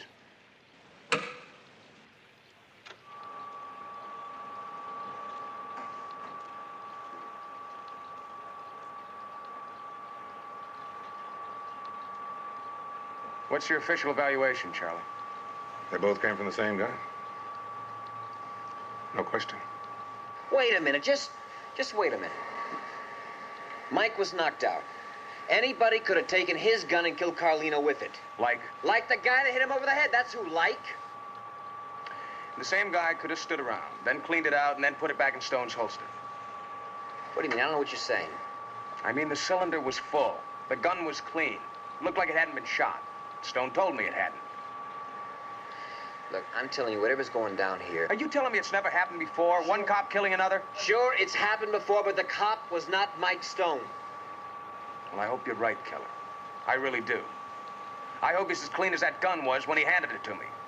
But right now, that's what we've got.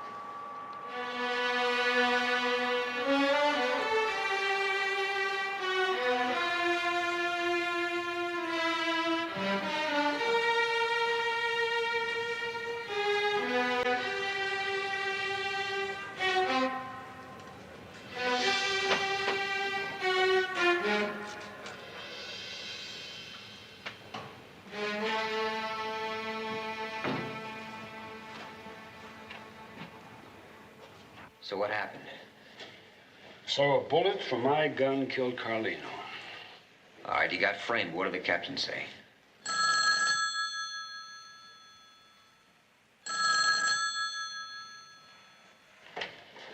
Stone.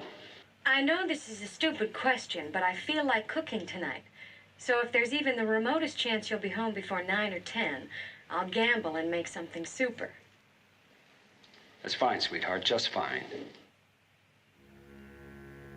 Mike, what is it? Nothing. I'll be home soon.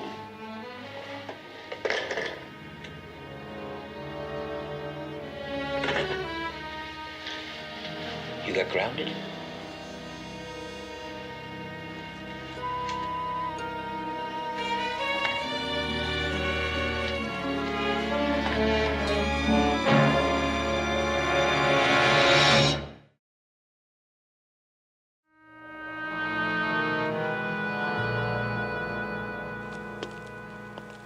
That's where Carlino was found, shot at close range.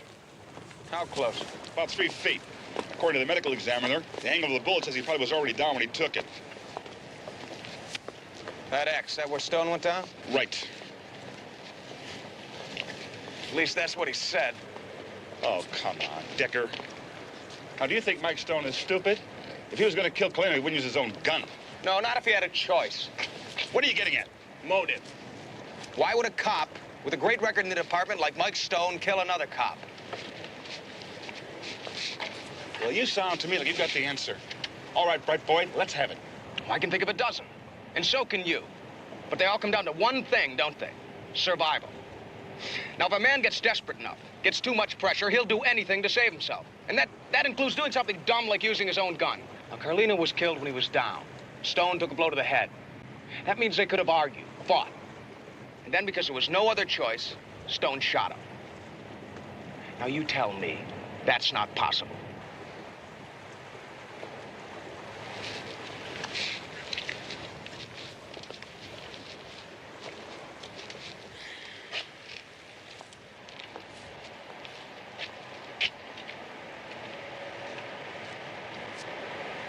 I guess I just wanted to be talked out of. Out of what?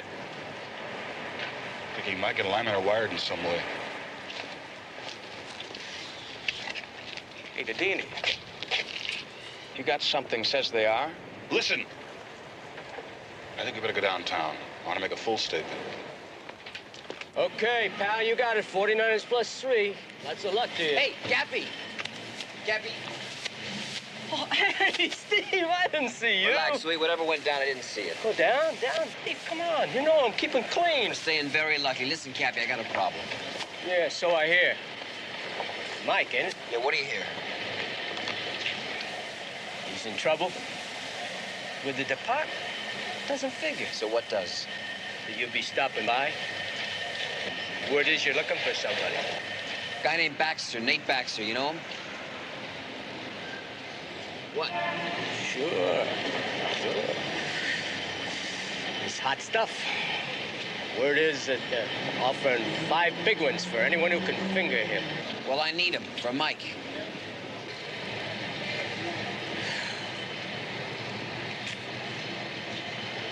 Mike got me off this juice, you know that? I know, man. I know. He cares. So do I. All right? I'll ask around. If I get anything, I'll let you know. All right, Cappy. Thank you. I wouldn't do it for anyone else. Hell, Mike, to hang in there. Right. Mike? Yeah. About a half a pound of salami cut thick for omelets. Okay. You've got it. Half pound thick for omelets.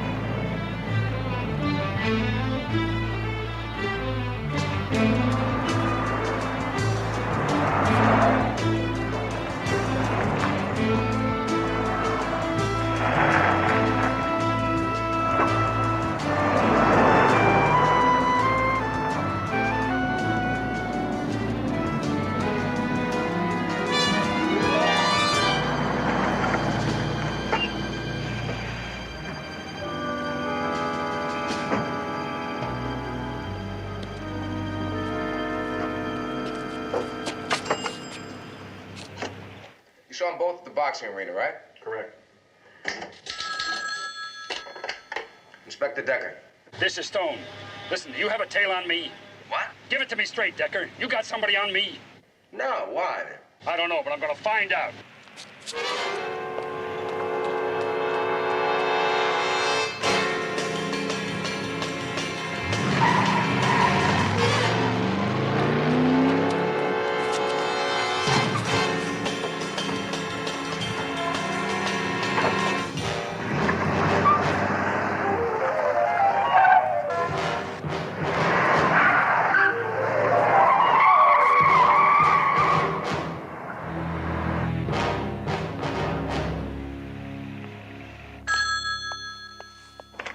Hello?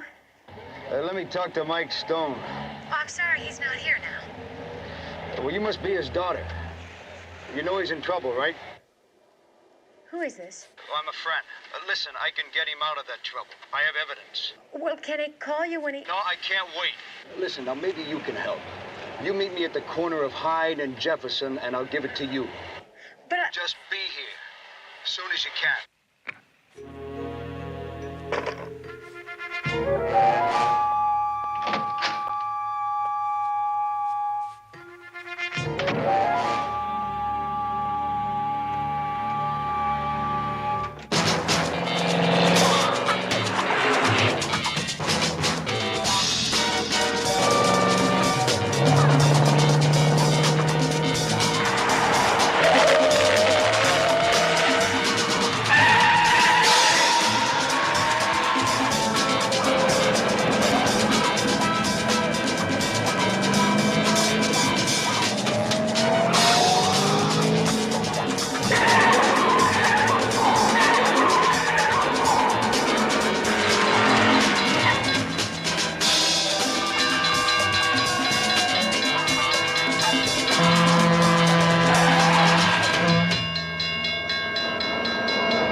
Baby, is your name Stone?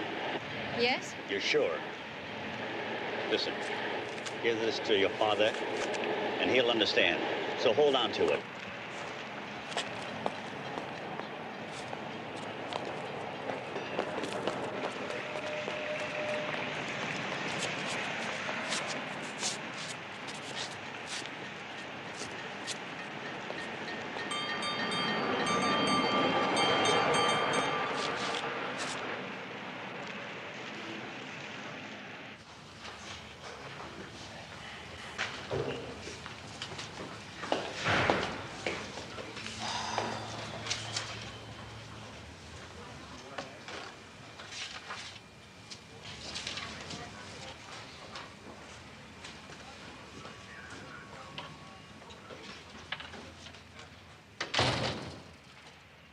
How far you figure to go? And look, Keller, we better get straight. If I had enough evidence to nail Mike Stone, he wouldn't just be grounded, he'd be in the slammer, and I'd be holding the key. Yeah? I don't think you're gonna see anything looking through his pockets. Now, why don't you just talk to me? I worked with the guy for 2 years, and I'm telling you, he's not a killer. He's the most honest, loyal, trustworthy guy I've ever known. Else, you know, but that's right. Yeah, well, I've been doing this kind of work for 5 years now, and you're not the first guy I've heard sing that song about his partner. Oh, come on, will you? The whole thing's a frame, and you know it. The only thing I know for sure is that all the evidence I have so far says Mike Stone could be on Al Lyman's... Like what? Like 12 years ago, a cop named Morgan was killed because he got in Lyman's way. So? So Stone headed the investigation. The case was never solved. That's one. Now, number two. Another cop named Carlino got too close to Lyman, and he was killed by a bullet from Stone's gun. So you're saying Lyman gave the order? Number three. Last night, Dedini was tailing Lyman, and he saw him talking to Stone. I know all about that one. But you don't know that when Dedini got home, he got a call from Carlino. Carlino said he thought he found a cop on Lyman's payroll. He wouldn't give him a name till he was sure, but he'd know that night. Now, 2 hours later, Carlino was dead. Now, you tell me, if it's all a frame, it's a damn tight one. Genie. What? Steve, he's here for questioning. Hey, Keller, who's she? This is Mike's daughter. Now, what's going on? Back there, Paulie Rutherford, user, pusher, one of Lyman's punks. They just picked him up. 10,000 in 10s and 20s. The envelope's got Mike's name on it, and she was there to pick it up.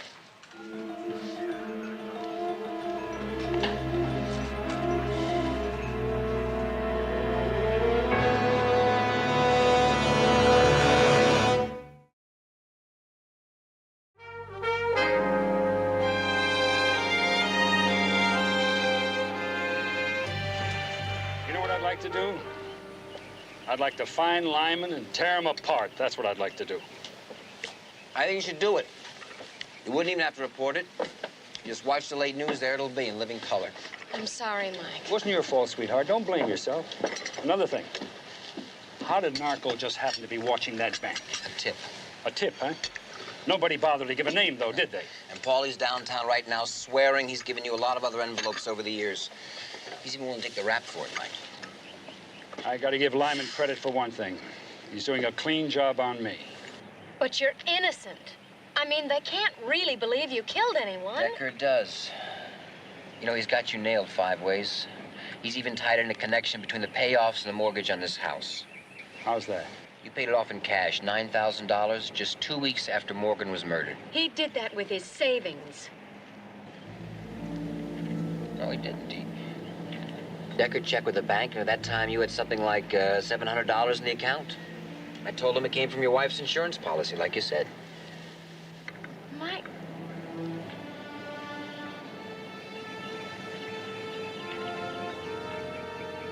Oh, well, it was so long ago, I guess I've forgotten. You didn't forget anything. I told you the money came from savings. That was a lie. I never lied to you before or after. And what Decker said before, it's true. I didn't save that. I couldn't on the salary I was making then. I had a little, and after your mother got sick, it all went. Pretty fast, too. Those hospitals can eat it up. After she was gone, there you were, asking questions. You were lonely, you were missing her. And I tried to do everything I could to fill in for your mother. She was the saver. Who could she save? Every nickel and dime, she thought it was important to save. And I thought it would be a good lesson for you, too, so I lied to you about the house. At the time, I thought it was the right thing to do, but now I just think it's plain dumb. Not to me. You're sure? Yeah, I'm sure.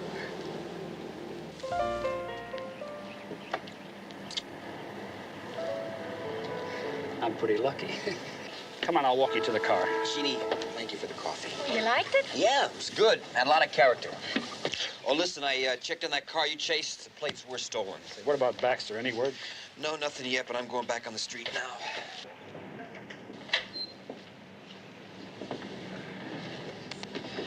I'll see you later. Yeah. I see Decker's got a tail on me. No. That's the good guys. Williams and Jackson bought you a little insurance myself. If anything happens now... I'll have half the department as witness. And the way Decker's going, that may not be enough. I'll call you later. What is this, a big party or something, huh? How many of you are around here? How will you get that kind of money, huh, Paulie? You believe him? Any reason why I shouldn't? I'd like to think there was, yeah. Why? I've known Mike Stone a long time, that's why. Abel knew Kane his whole life. Yeah, and loved that brother. But in your case, I'll make an exception. Hey, look, Dedini, I don't like this any more than you do, so let's just get it over with, huh? You call Mrs. Carlino? Oh, yeah. She's waiting for you. I'll take it. Homicide. I got a message for Keller. He's not here. So who's this? Look, if you have a message, leave it. Otherwise, call back. Okay. Tell him it's from Cappy. You got that? Cappy, okay. Tell him I couldn't find the man, but the man's wife is at the old Graybriar Hotel, room 204. Is that it? Hello?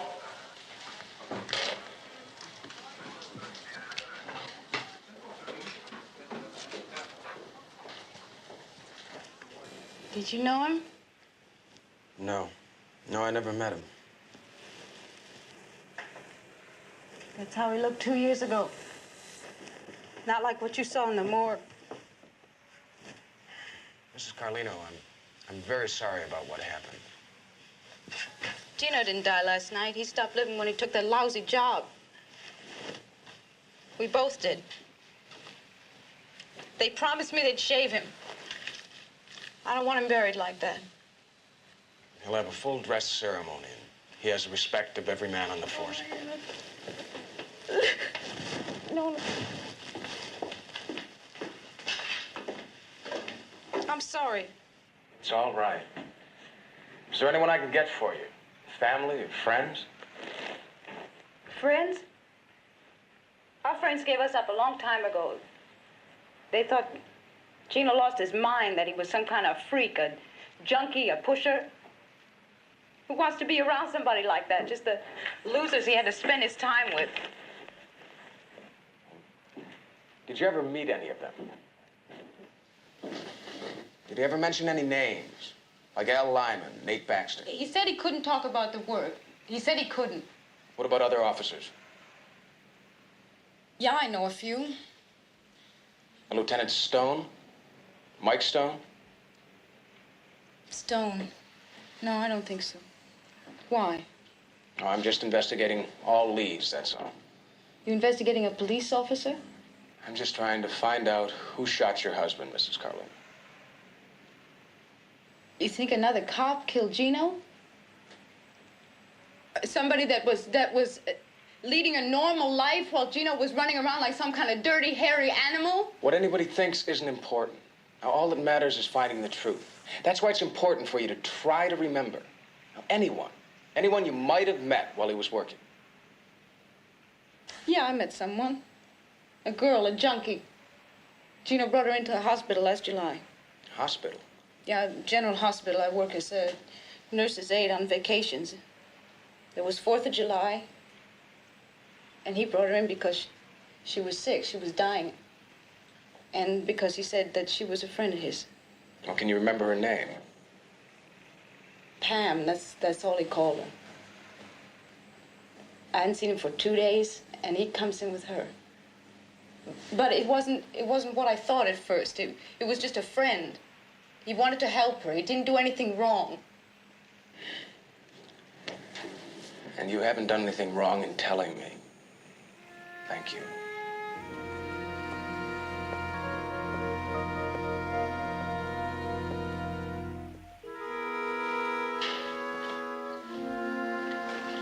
William. You see Mike? Yeah. How's he doing? He's okay.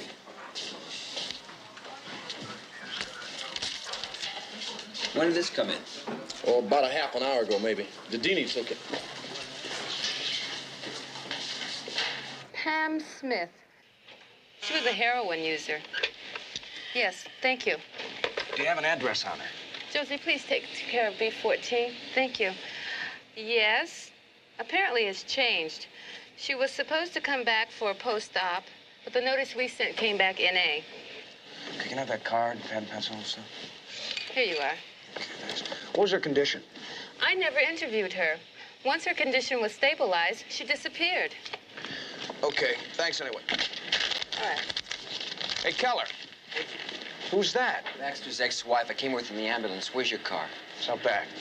What happened? Somebody got to her. She would have been dead if the super hadn't heard her scream. I got out through the window. She say who it was? Said he had a badge. Yeah. And he got where Baxter is out of her. Yeah, but she told me too on the way in. Then he's ahead of us. That's right.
They hit one of them.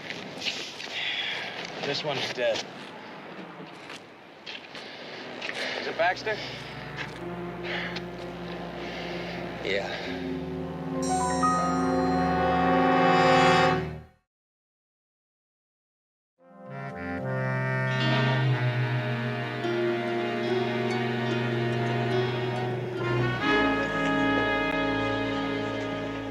Did she say it was a cop? Said he had a badge. Well, it wasn't Stone. Now, what makes you so sure of that all of a sudden? Because you've got him bottled and tagged by half the guys in homicide. If he opened the window to sneeze, they'd know about it. Who do you think approved that surveillance team of yours? Still my case, remember? You know, you're a tough guy to figure out. Yeah, so's this frame. But maybe when Mrs. Baxter comes to, she can give us a make on the guy we want. Okay, what leads we got now? None. Well, what about that girl Pam? The address she gave here is no good. Let's talk to Didini. That's his beat. I have her down as Pam Smith. Not so. Her name was Pam Greenfield. She was a junkie before she was a hooker, or vice versa. He told us about taking her to the hospital, too. Said she was an old friend from high school. He felt he had to help her. Gino was a good boy. Do you have an address on her? Yeah, I'm sure we do. If she's still there, 1630 Mariposa. 1630 Mariposa. Thank you, Milt. You bet.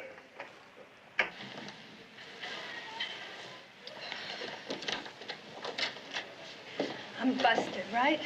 Pam Greenfield? Search. 50-50 split on anything you can find. No, we're here to talk to you about a guy named Gino Carlino. I don't know any Gino. Well, I think you do. Look, if you're just here to hassle me, you can... Gino's dead, Miss Greenfield, and we're trying to find the man who killed him. How should I know anything about that? Well, now you sound like you don't even care. Why should I? Because he did. Now, if I understand it right, he got you to the hospital when you almost OD'd. Yeah? Well, you know so much about it. Why don't you tell me what that's worth? I should owe somebody for that? You kidding? Now, nobody's kidding anybody but you, baby, and we don't have time for it. Now, maybe you're right. Maybe your life's not worth 8 cents. But somebody else's life is on the line here, and you can help save it with the truth. Now, what do you know that you're not telling us? Nothing. You're lying. Now, what is it? You knew he was dead. Now, do you know who killed him? Glenn. She knows. Don't you? You know who killed him. Yes, I know. I did it. I sold him. He was my friend, maybe my only friend, and I sold him for a fix. For a stinking fix. Who'd you give him to? Come on, Pam, let it out. I knew he was a cop. He was always going to be a cop. We'd gone to school together. He was going to be a cop, and I was going to be a lawyer.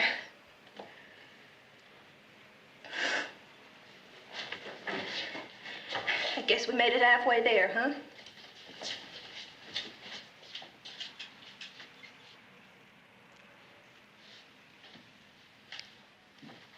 I didn't mean to do it. I was strung out. I couldn't make any money like that. He was all I had to sell. Just tell us who you sold him to. Mickey. Mickey who? Mickey Sims. I got it. Hello. Mike, you ever hear of a guy named Sims, Mickey Sims? Yeah. Works with Lyman. Why? All right, he killed Carlino. At least we got a witness who said he did. Now, you know where we can find him? Yeah, maybe. I busted him once. Lives in a high rental district on Pacific Heights. Someplace on Green Street, I think. Listen, what about Baxter? We lost Mike. Lyman got him? Looks that way, yeah. We just missed. Sims again. Not unless he's carrying a badge. What did you say? That's right.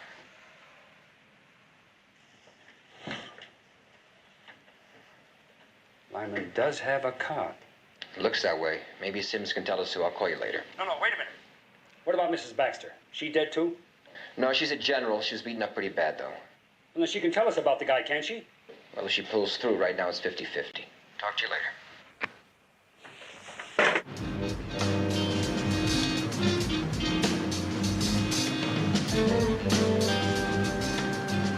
There's no way that car's gonna be around here.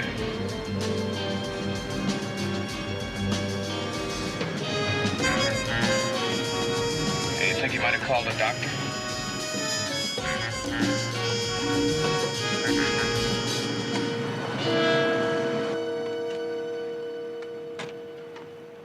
Hello. Hello? You mind showing me your identification? No, of course not. Dr. Holt, are you licensed to practice in this state? Well, yes, of course I am. Look here, I don't know what's going on Did you here. just make a house call in what? here? A house call. Did you make a house call in here? No, I was just looking in on a friend. Show us, please. Give me that stuff. No more. This stuff will make you higher than a kite, man. The doc said wait. The doc ain't got the pain. I do. Now give it to me. Break open a bottle, too, okay?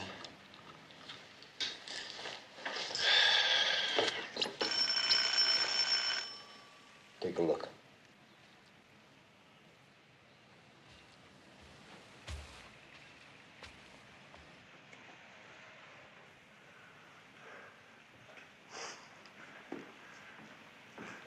Hey, Doc. What's the matter? Forget something? Come on, up. Okay. Come on, Doc, join us. Just take it easy. Against the wall. All right, but take it easy.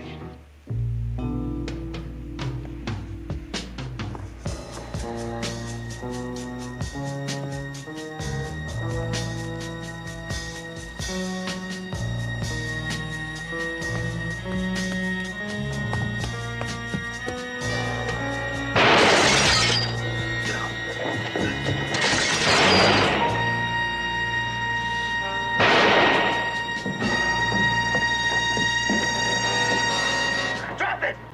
Give it up, Sims. Lay it down, Mickey, and I'll kill you.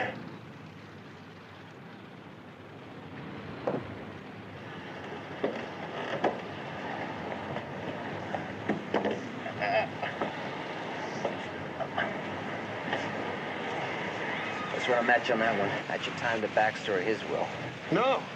No, I never shot anybody. That's his bag. I just drive. You were there. Yeah. But he pulled the trigger both times. Or you just smashed up the old lady? No, that was the cop. What cop?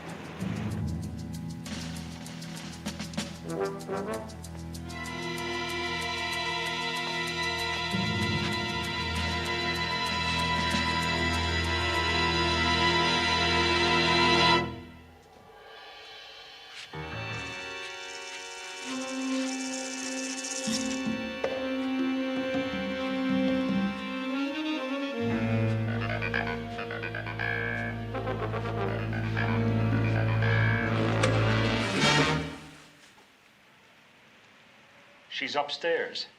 Mike, what's going on? It's all over, Milt. She gave us a full description of the cop who beat her up. What are you talking about? I just got the word that Baxter's lady was down here. That's when I put it together, when you got word. You took the message. You and Steve were the only ones who knew where she was. I didn't tell anyone about her, but you and Decker. Why? Why, Milt? Why you and Lyman? Why? Money. Money? Money. For Carlino? I gave up my right to choose a long time ago, Mike. Lyman calls the shots. Okay, get him out of here.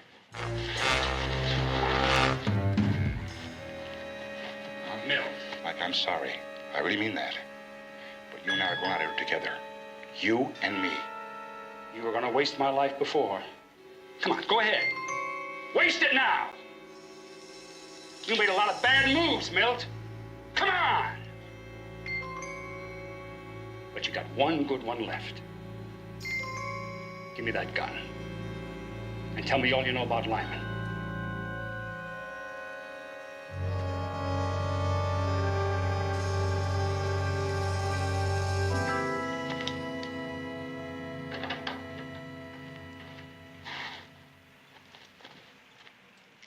You'll need these two. Will we need them? No.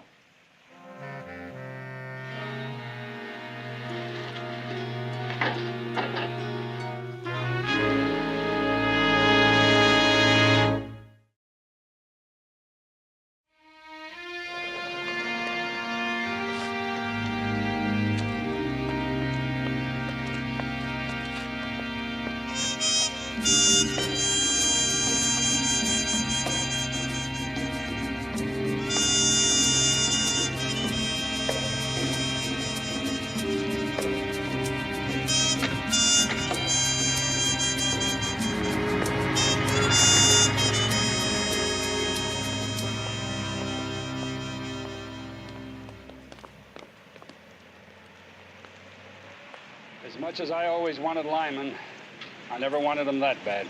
So how long had he been on the take? He said only about 3 years. He didn't have anything to do with that murder 12 years ago, then? No. No, I guess we'll never close that case. But between that guy you busted and Milt's testimony, I guess we can close the book on Lyman.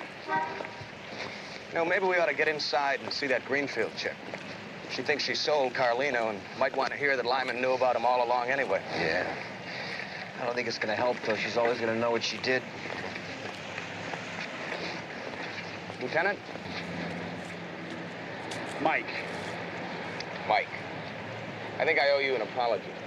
For what, doing your job? You don't owe me anything. Are you sure this is gonna work? What I'm doing? No, I mean with the girl. You know, she'd be happy to see us and go with us. Baby, that's the whole idea. In there were just a couple of customers, some soup and some nuts on table 4. Hey, but out there where it's dark, out on the highway, we're a little more than just pull up right next to her. She'll be all over us, man. I'm gonna show you some action tonight, some real action. Hey, she's coming.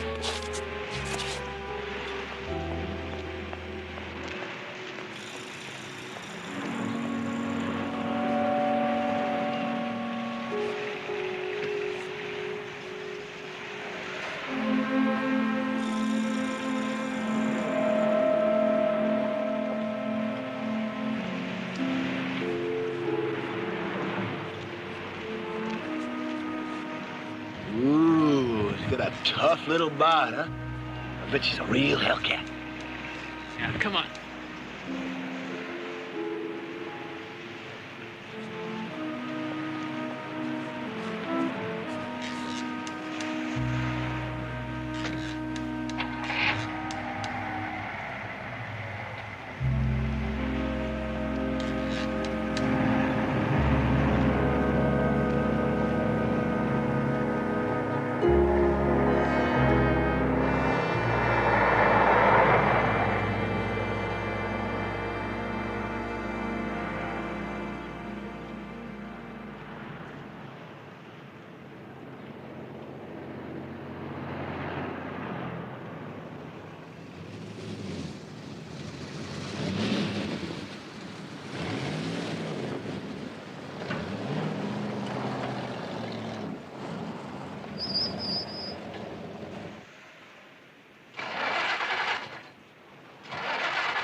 Oh, good evening, miss. Looks like you're having a little trouble. It's my engine. It just stopped cold. Don't grind down the battery. I'll take a look. Look, that's all right. You don't have to bother. Oh, it's no bother. No bother at all. Baby, that's for you.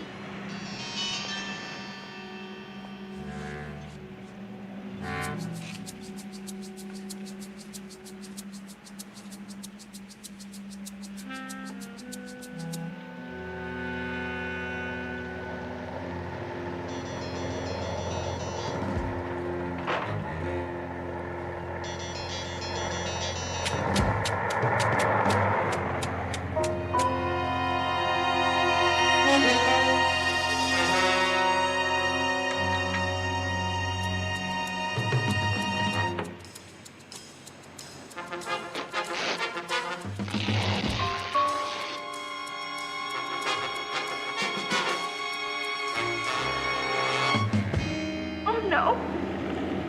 Please. No. You want to see some action tonight, Russie, baby? You're going to see it.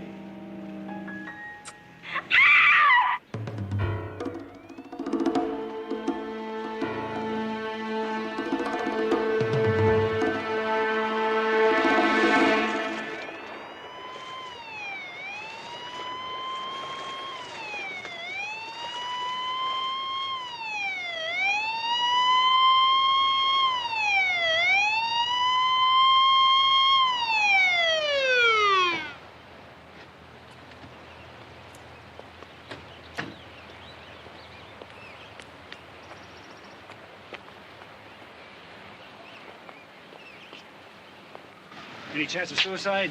Not from the fight she put up. They found a shoe and some clothing a good 200 yards that way. But no purse, no ID. Dragged her to the lake and threw her in? Could she have been dead before she hit the water? Won't know till we check the lungs. My guess is yeah. Bernie, when did it happen? From the color of the fingernails, I'd make it about 4 or 5 this morning. Possible rape, possible robbery. Yeah. Only one thing positive. She's dead. Already on the lab crew. Tell them I want every blade of grass in this park moved. And don't forget the crew for the footprints. Right. Lieutenant? Yeah. Just got a report of an abandoned vehicle. About a mile down the highway. Key still inside and a lady's purse.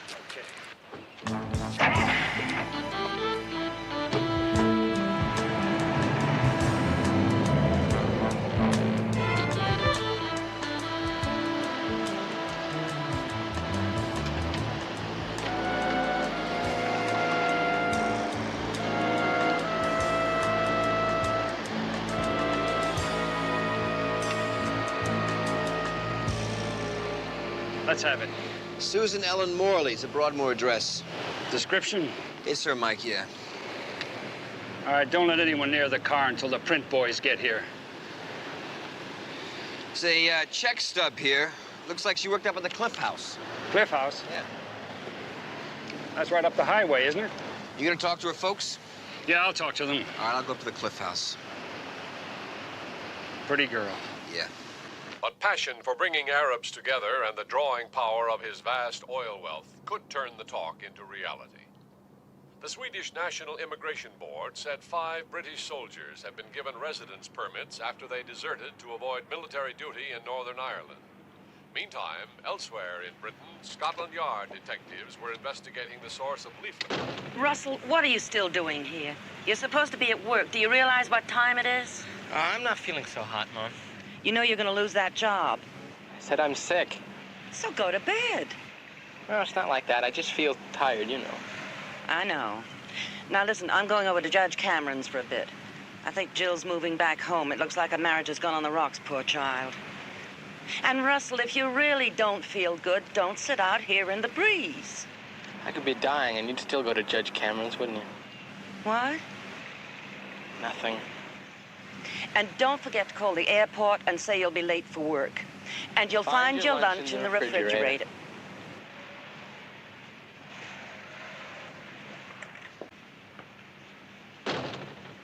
And labor officials say there is no end to the strike in sight.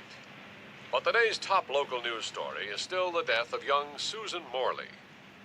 This update reports the pretty 20-year-old girl was returning home from her nighttime work as a waitress at an oceanfront restaurant on the Great Highway just south of the park. And now... I leave every morning at 3. I just thought she had a late date. She didn't have to work, you know. She could have been going to school and getting a good education. Anything she wanted or needed, I was good for, and she knew it. Only she was so independent, just like her mother. But I loved her for that. Now there's no one left to love. I want you to know if I find those guys before you do, I'll kill them. Mr. Morley, so far we have only one lead to go on. What's that? A motorist called about, 2 minutes ago and said that he may have passed your daughter's car. It was dark, and he saw 2 guys. One of them was about 6'2" or 3", and he was wearing a leather jacket. Does that fit anybody you know? No. You mean somebody saw them and just went on by without stopping? How could he do that? How could he just go on by? He said it didn't look like any trouble. Whoever it was just waved him on. I want him. Mr. Morley, I have a daughter about Susan's age. I know how you feel. Please do me a favor. Please go home and stay there. What do you say?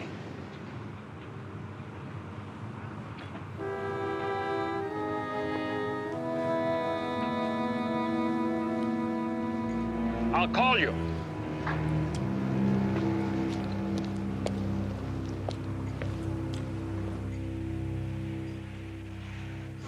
Hot chowder. Good and thick. We ran out of clams, so we cut up a shark. Okay with you? Figures. You know, she was a good worker, too. I mean, she was always on time. In this day and age, unbelievable. What time did you leave last night? About a half hour after Susan. I had a total of the register. Did you notice anything unusual? Someone make a pass at her, maybe? That's unusual. Look, she was a nice kid. People left her alone for the most part. You know, except for the bummies. What about last night? Hey, yeah, there was a couple. There were 2? Yes, that right there. Must have had 100 cups of coffee. Is there anything odd about them?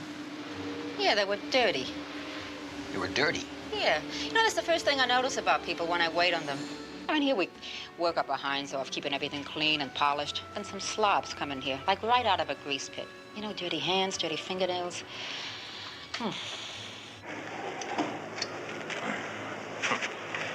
She had a full tank, but it didn't matter.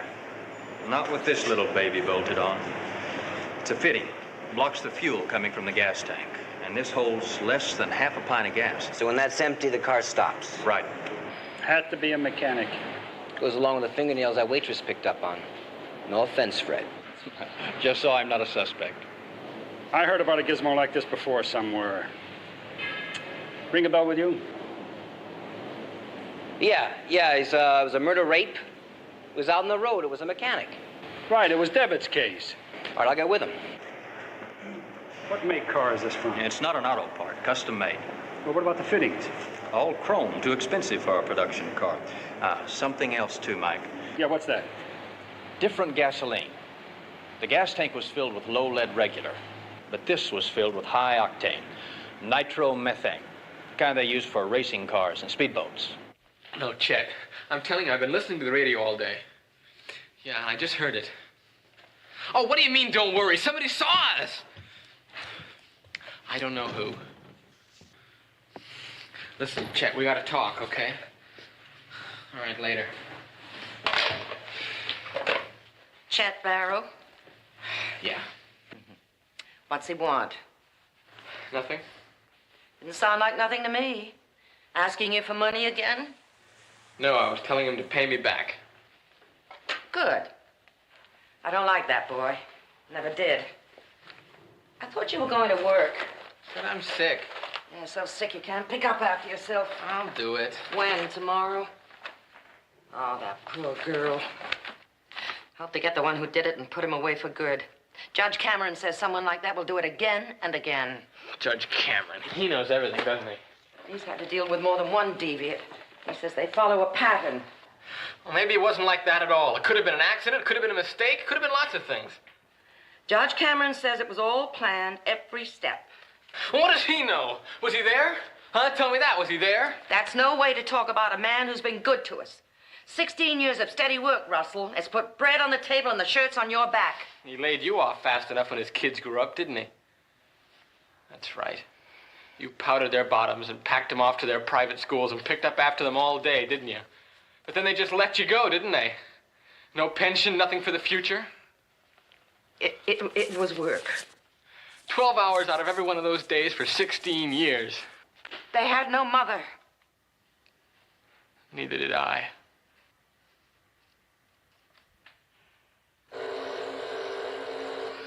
Don't answer it. Why? Is it locked? Why, what's the matter?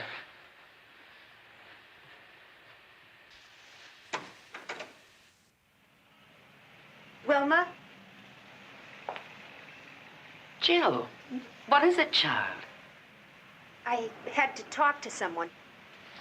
Put your bags down. No, Wilma. What's the matter? I need you, Wilma. I've got nobody else. I'm so glad you're here. I was afraid you wouldn't be.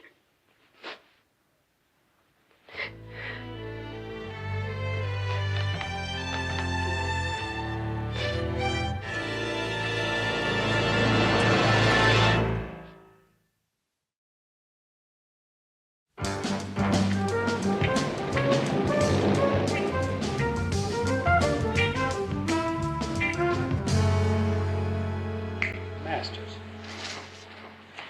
Name was Masters, right? You know, I really hope you didn't remember that till now. No.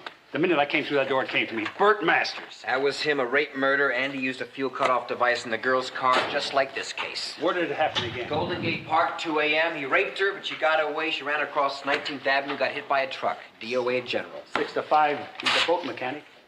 Now, how do you know that? I'll let you know later. Where do we pick him up? San Quentin. San Quentin? What's the matter? He couldn't handle that one alone. That's right. He got arrested last April 20th. Come on, let's go.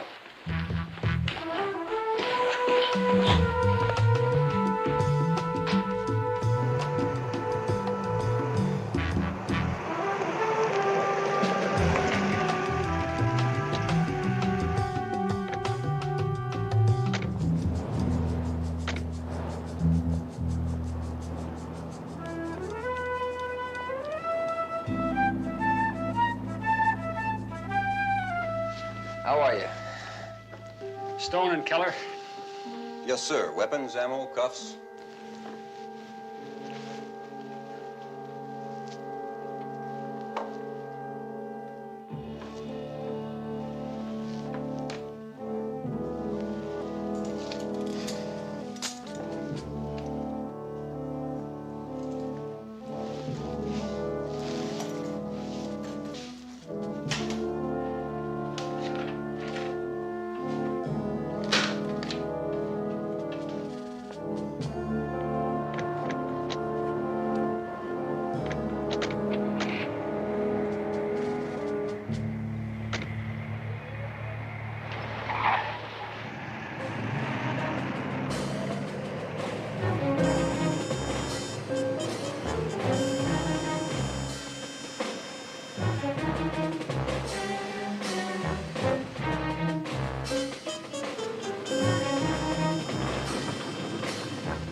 He's right over here, Lieutenant.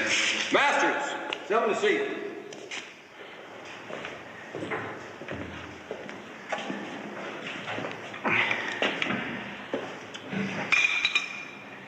You guys never quit, do you? What's the matter? My appeal bothering you now? We're not here about your case. We'd like you to help us. Oh, yeah. I really owe you guys. Masters, that fuel cutoff that you used on the girl's car, who else knew about it? Now, what did I say at my trial? You never saw it before. And that's what I'm telling you now. I never made that thing. Hey, are you guys telling me this case I'm hearing about on the radio is like the frame job I'm in here on now? The night they picked you up, they found another fuel cutoff in your locker, didn't they? Yeah. And anybody could have put it there. The marina was filled with guys that could have made it.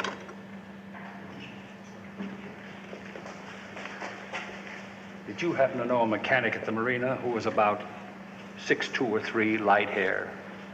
Might have worn a leather jacket. Why? You got a suspect? No, just a description. I don't know. Hey, yeah, maybe there was a big guy. Kind of loud. Always used to talk about the chicks he had. What was his name? I'm not sure. Chuck, I think, or Charlie, maybe. Yeah. I can't remember. Hey, it could be the same guy. Where did this guy work at the marina? Emilio's. I remember that. It was Emilio's.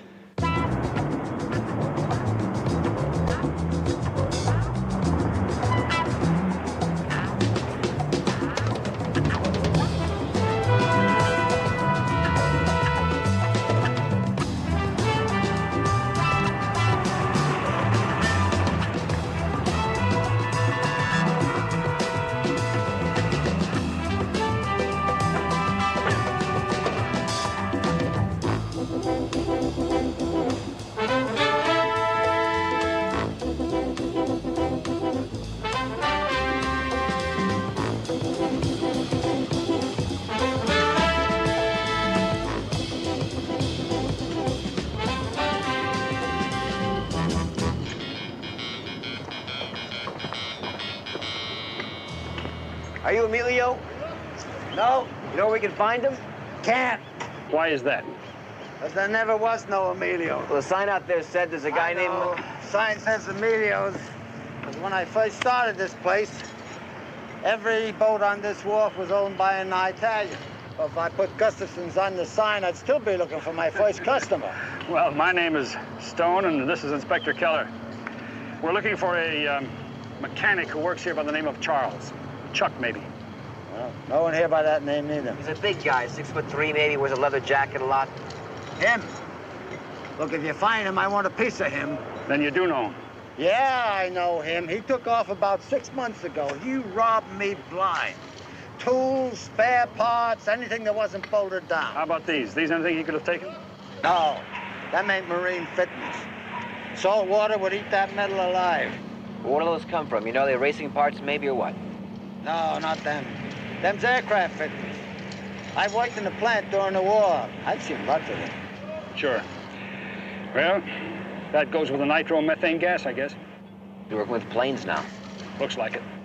Cuts down the odds a lot more. What are there, 4 airports in the Bay Area? What's this guy's name? Barrow.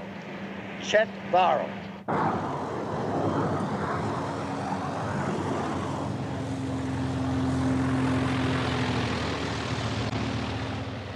He's worked for us about 5.5 months, assistant mechanic, non-union.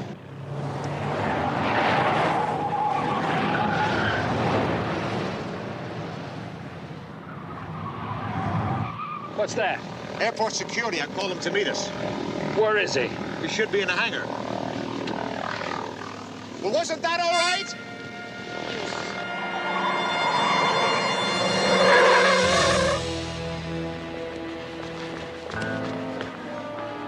There he is right there.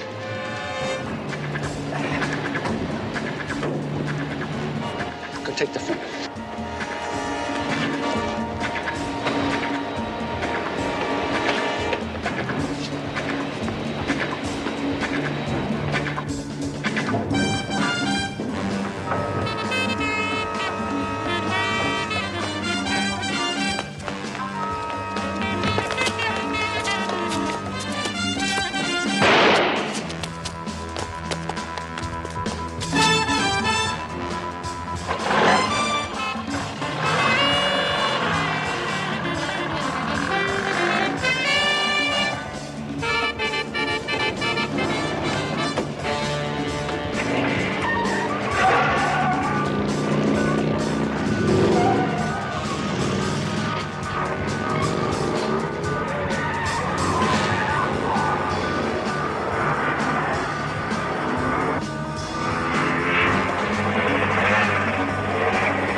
1 to headquarters.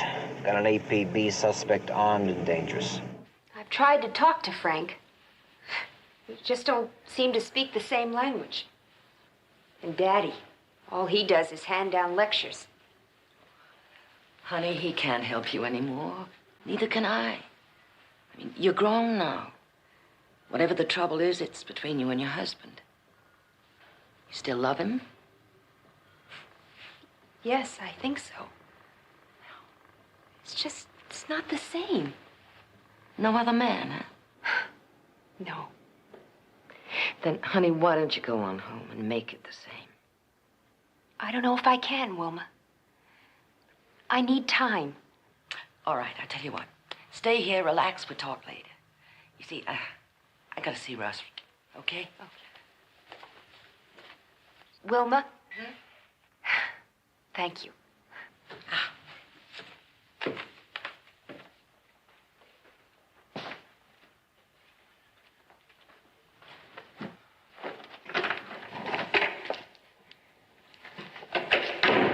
Russ, what are you doing? I'm leaving. Leaving? But why? What's the matter? I have to. I just couldn't ask her to go. No, Mom, it's got nothing to do with her. Look, I'm sorry about what I said before. Let's just forget it, okay? No. No, Mother can't hear something like that from her own child and just forget it. I'm not a child. Now, listen to me, Russ. Other families have got problems they have to work out. We're just starting late. Everything's gonna be all right from now on.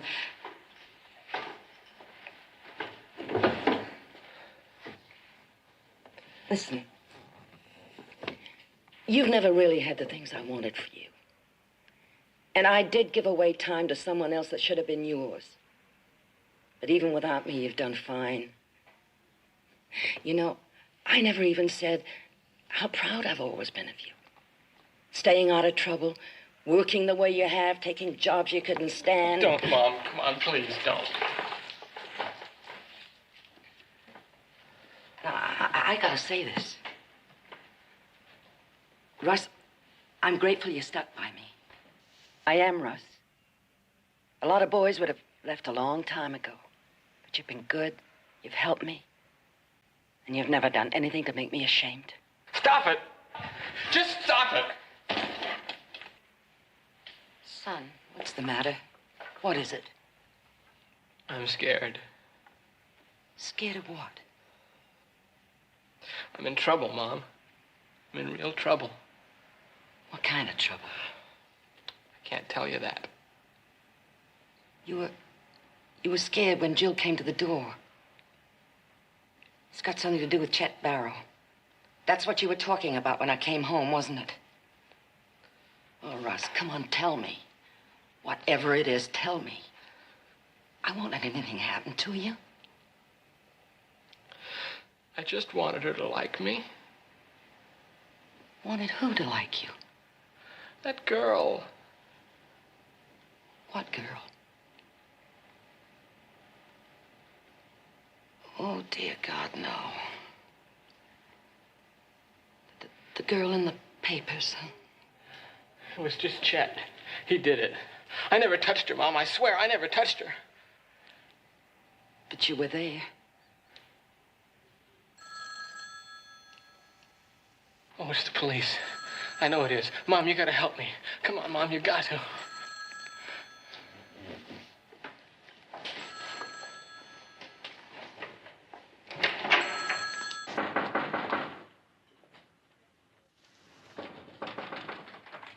Yes? Hey there, Bugle.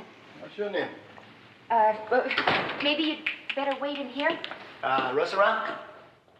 Jill? Who is it? Hey, hello there, Mama.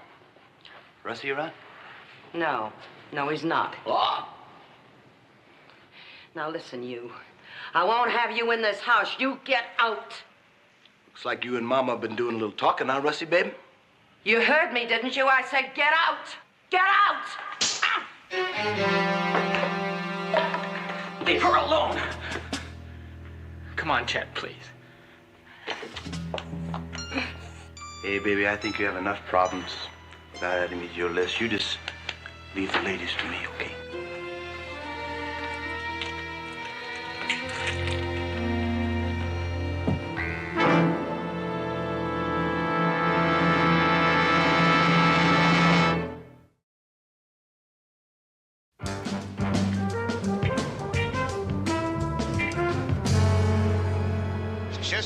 William Burrow, age 27, born Sacramento on August... I know who he is. I want to know what he is. Is he a loner? Does he have any friends? What? Well, he stayed to himself pretty much. No one liked him really except the kid. What kid? Russ Jamison. We use him to wash down the planes and stuff. Wants to be a mechanic. Well, he's really not a kid, you know. He just acts like it. Anyway, he used to follow Burrow around like a puppy dog, trying to pick up a few pointers, I guess. A little guy? Yeah. Is he around now? No, he called in sick today. I'll get his address if you want. Mike? That's one of our most expensive fittings. Well, there's a couple more in here. He's a thief. Among other things. Can we have the address on Burrow? Sure. And how about that other kid? What's his name? Jamison, Russell Jamison. Yeah. The stock market dipped slightly today. Dow Jones Industrial Averages were off 1 1/4. And from Washington came news that the price index rose to a new high this month, although some experts were predicting that the overall increase in retail prices turn that thing off. You would drive me not up the reach wall. consumer market until early spring. In Tokyo, the finance When I minister tell you to said do today something, that you official do it. reserves of gold Okay? and convertible foreign currency Did you hear me? totaled $13.2 billion last month. You know, you were the one that wanted that little chickie so bad. Oh, come on. You gotta be sick to do what you did. She didn't have to get hurt. Hear what she said to me. Nobody talks to me that way. And you watch your face, too, man. Oh, You animal! Shut up and sit down. Sit down! You want to kill me? Go ahead, kill me. But don't touch this girl again. Hey, how about your mother, Russie, baby? You got all these big problems. She's worried about some poor little rich girl.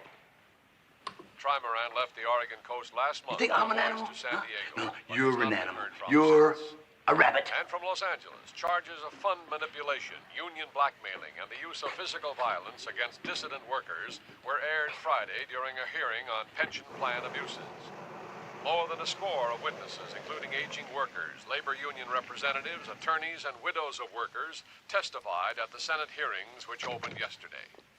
The hearings were slated after an investigation by the staff of the Senate Committee on Business and Professional. I know, baby. You and me upstairs. You leave her alone. You just do what I tell you, Mom, and get rid of him. How? I don't really care. And if you don't, this pretty little face here will be in tomorrow's paper, huh? Get up. New York, economists from North America, Europe, and Japan met today to propose creating an international food bank from which food could be withdrawn to meet serious shortages. Now the time, 4:55 in the Bay Area. This is KDAY, your Bay Area all news. Mrs. Jameson? Yes. Lieutenant Stone. We'd like to speak to your son. We understand that he's homesick today. Oh, yes, he is. What is it, Mom? Some gentleman to see you, Russ, from the police department. Oh, well, it can't be a parking ticket. I don't own a car. No, it's not about a parking ticket. May we come in, please? Well, yes, of course.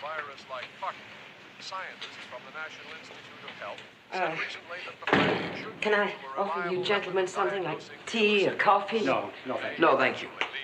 Well, I hope you're not here to tell me Russ is in some sort of trouble. We're looking for a friend of his. Excuse me, would you mind if I turned your radio down a little bit? Oh, sure, go ahead. Thank you. Do you know someone at work by the name of Chet Barrow? Chet Barrow? Yeah. Barrow, yes. Have you seen him today? No. How about last night? Last night? No. Listen, what's going on here? I mean, you guys are asking me a bunch of questions. Don't I even get an answer? What are you looking for Chet Barrow for? Is he in some kind of trouble? He's in bad trouble, yeah. Have the two of you been friends long? No, not too long. 3 or 4 months, I guess. Mr. Stone, Chet Barrow isn't a close friend of Russ's. They just work together. Yeah, that's right. I mean, we just work together. Then, you're home today because you're sick, is that it? That's right. And you've been home alone all day? Yeah? Well, just the two of us. The two of you. Listen, I don't like what's going on here. I mean, you guys are trying to make it sound like maybe I did something just because I work with some guy, and you won't even tell me what it is you think he did. A girl was raped and murdered last night, and a description of a guy who fits your friend. I hope you're not suggesting my son had anything to do with that crime. Well, now, there were two of them, Mrs. Jameson, and one of them was tall like Chet Barrow, and the other one was about your son's size. Well, before you say anything else, Mr. Stone, I think you should know something. I worked for years for a man called Fraser Cameron. He's a judge in the Superior Court, and a close friend of this family. Yeah, that's right. 16 years she worked for him, so maybe you just better not treat us like we don't know our rights. Judge Cameron. Fraser Cameron. I'm sorry, Mrs. Jameson. I'm terribly sorry. We didn't mean to come in here and ask you all these embarrassing questions like this. Come on, let's go, Steve. Please forgive us. Let's go. And, please, may I leave my card with you? Yes. In case you hear from Barrow, would you give me a call? Yes, I will. Thank you very much. I'm terribly sorry.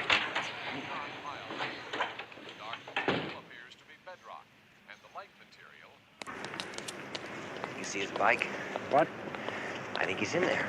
How do you know? That bruise on her face. Nice invitation to come in and the hustle out when you started pressing. The radio on that all-day news station. I saw 2 bags in there.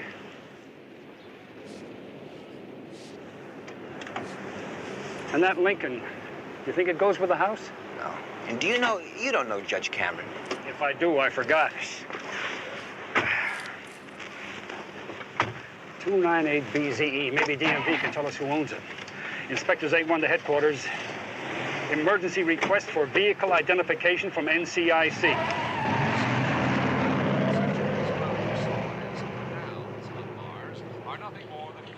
Okay, they're gone. Okay. Hey, that was real good, Rusty, baby. That was real good. You too, Mama. Thanks.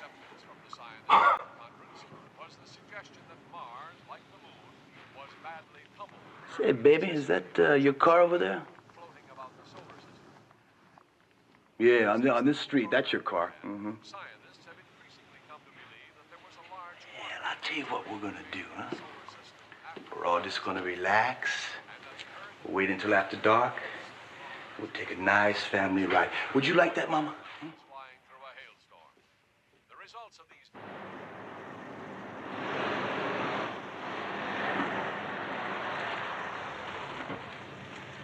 Inspectors 8-1 to headquarters. Anything from NCIC on our request? Check 81. We're just receiving it. What have you got? California license BZE 298 is registered to a Mrs. Jill Cameron Lawrence. Address? That's it. Hold it. Cameron. JCL, that was the monograms on that bag, JCL. The judge's kid. No wonder the old lady was scared stiff. How do you want to handle it? Slow and easy. Inspectors 8-1 to headquarters. Go ahead, 8-1. Request all available units proceed to Potrero Hill, corner of 20th and Wisconsin. Rape murder suspect under surveillance. This is a code 2.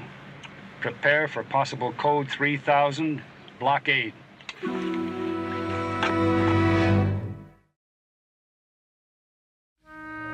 Okay, Captain, I'll pass it on. 10-4.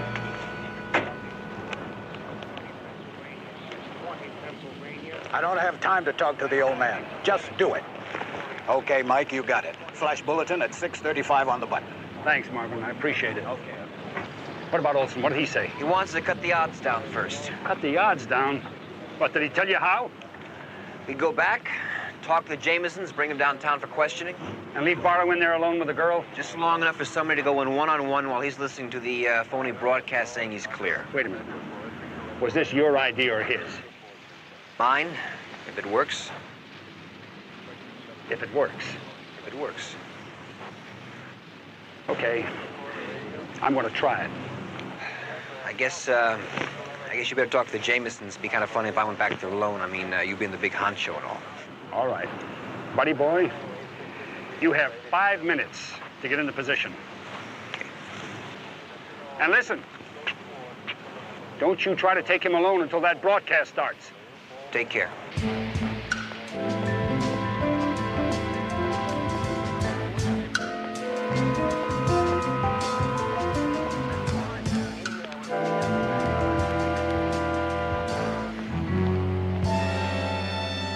Advising British soldiers on how to flee to Sweden and giving telephone contacts with certain Swedish lawyers. And in Belfast, a Protestant legislator charged that Canadian troops who were used for peacekeeping duties in Vietnam are being trained for mob control in Northern Ireland. The member of the Northern Ireland Assembly said he received the information from a Canadian member of the Vietnam mission and later had it confirmed by an unnamed source in Toronto. Government sources in Canada, however, denied the report. What time you got, baby?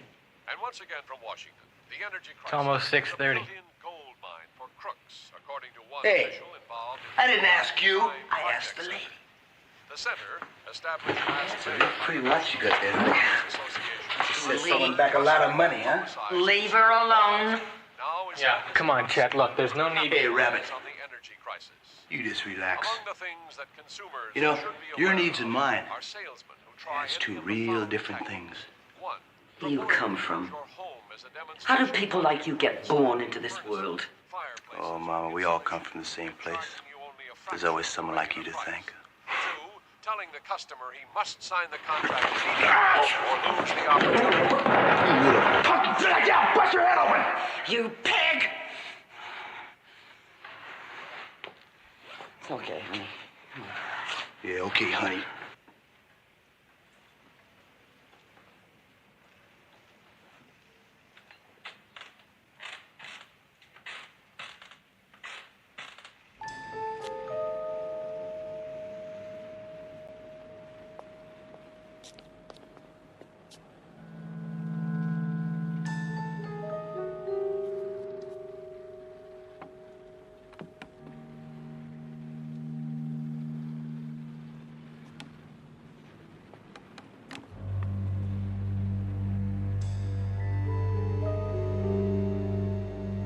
Okay, it's 6:30. Check with your announcer and make sure he's got the message straight, will you? Okay. Thanks, Mama. Art, pull out. I'm going in.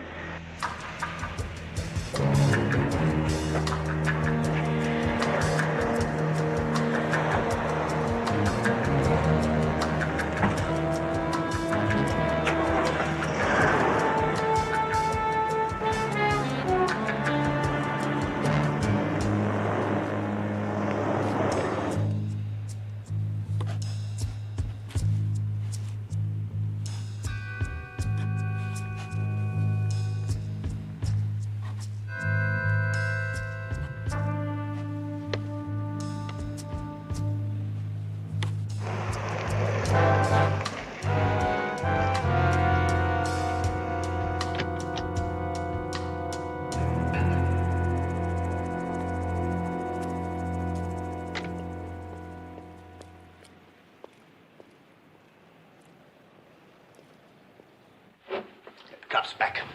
Up, baby. Now, you stay cool, Rabbit. You blow it, her head comes off.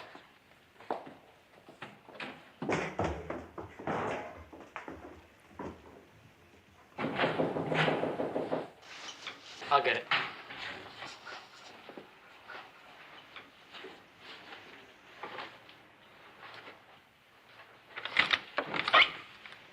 Hello, Russell. Sorry to bother you again.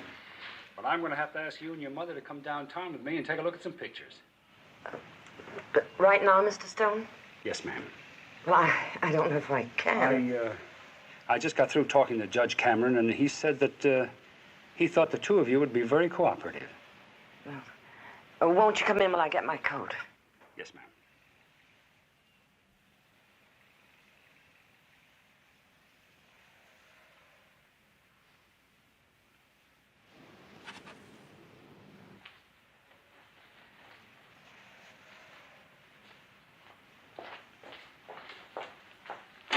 May I help you with your coat? Thank you, Mr. Stone. Did you hear the news on the radio just a couple of minutes ago? No, I didn't. We finally caught the guy we were looking for. It wasn't Chet Barrow?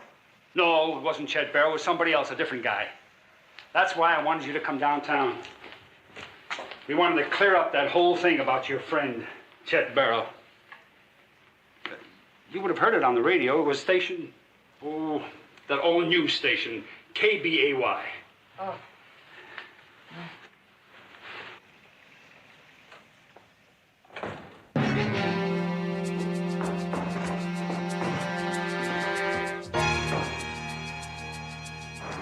He's inside, and he's got a girl. We know that. Just sit tight and don't panic. We've got a blockade around the whole area. Get in.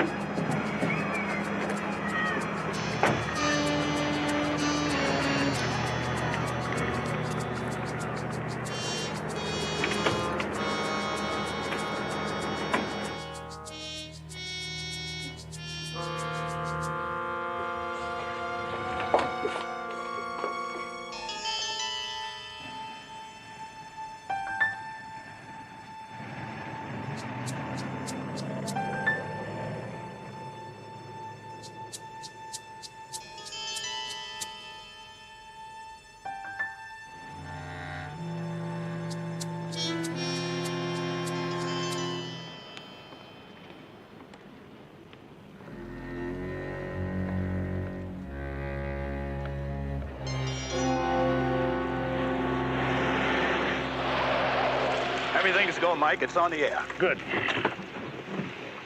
I want 3 men, no uniform. Art, take care of these people. Ingleside 4, Nora, Ida, Charles, 592 is 1032. All units. Well, we'll give them a little time to clear out. Listen, wait a minute. Yeah, that'll give us a little time. Wait a minute, wait a minute. Look.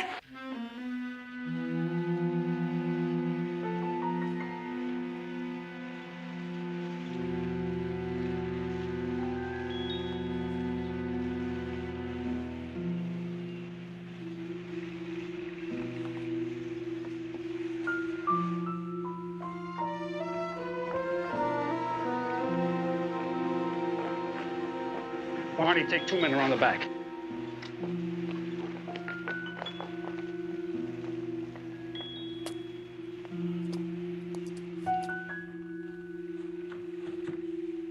Let's listen to that radio station. But don't you want to hear something? You know, maybe you'll hear something. Please.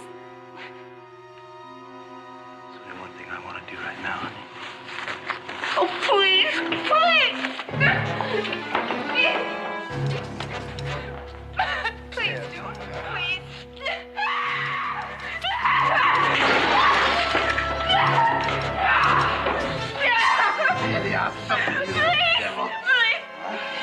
Please don't. Let's go upstairs. No, Come on, honey. Let's go upstairs. Please.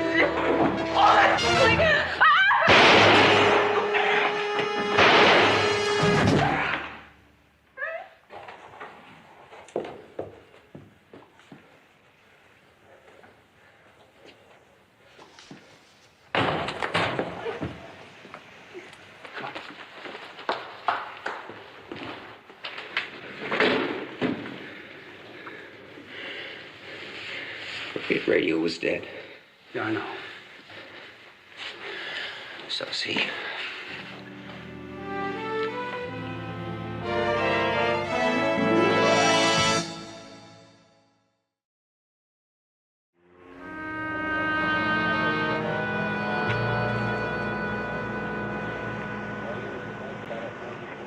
Would you like to ride with your son? May I? Of course. Thank you.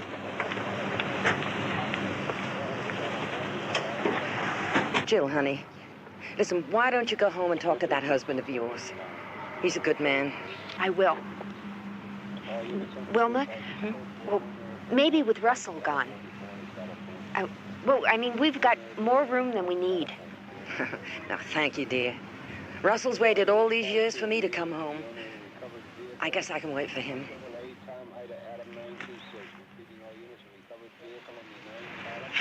This officer was right.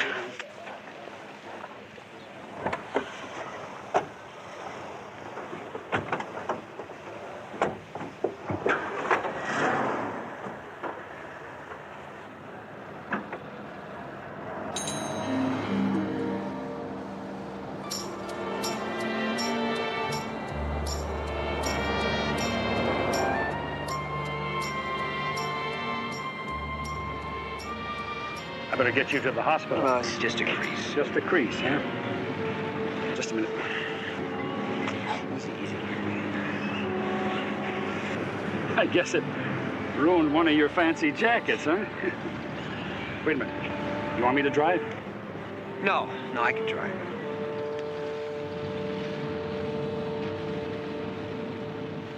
I know how you feel. One guy is dead, okay? But you helped save 3 lives and you gave 1 back to that guy in Quinn. I wished it helped. The day it does, you better start turning in that badge.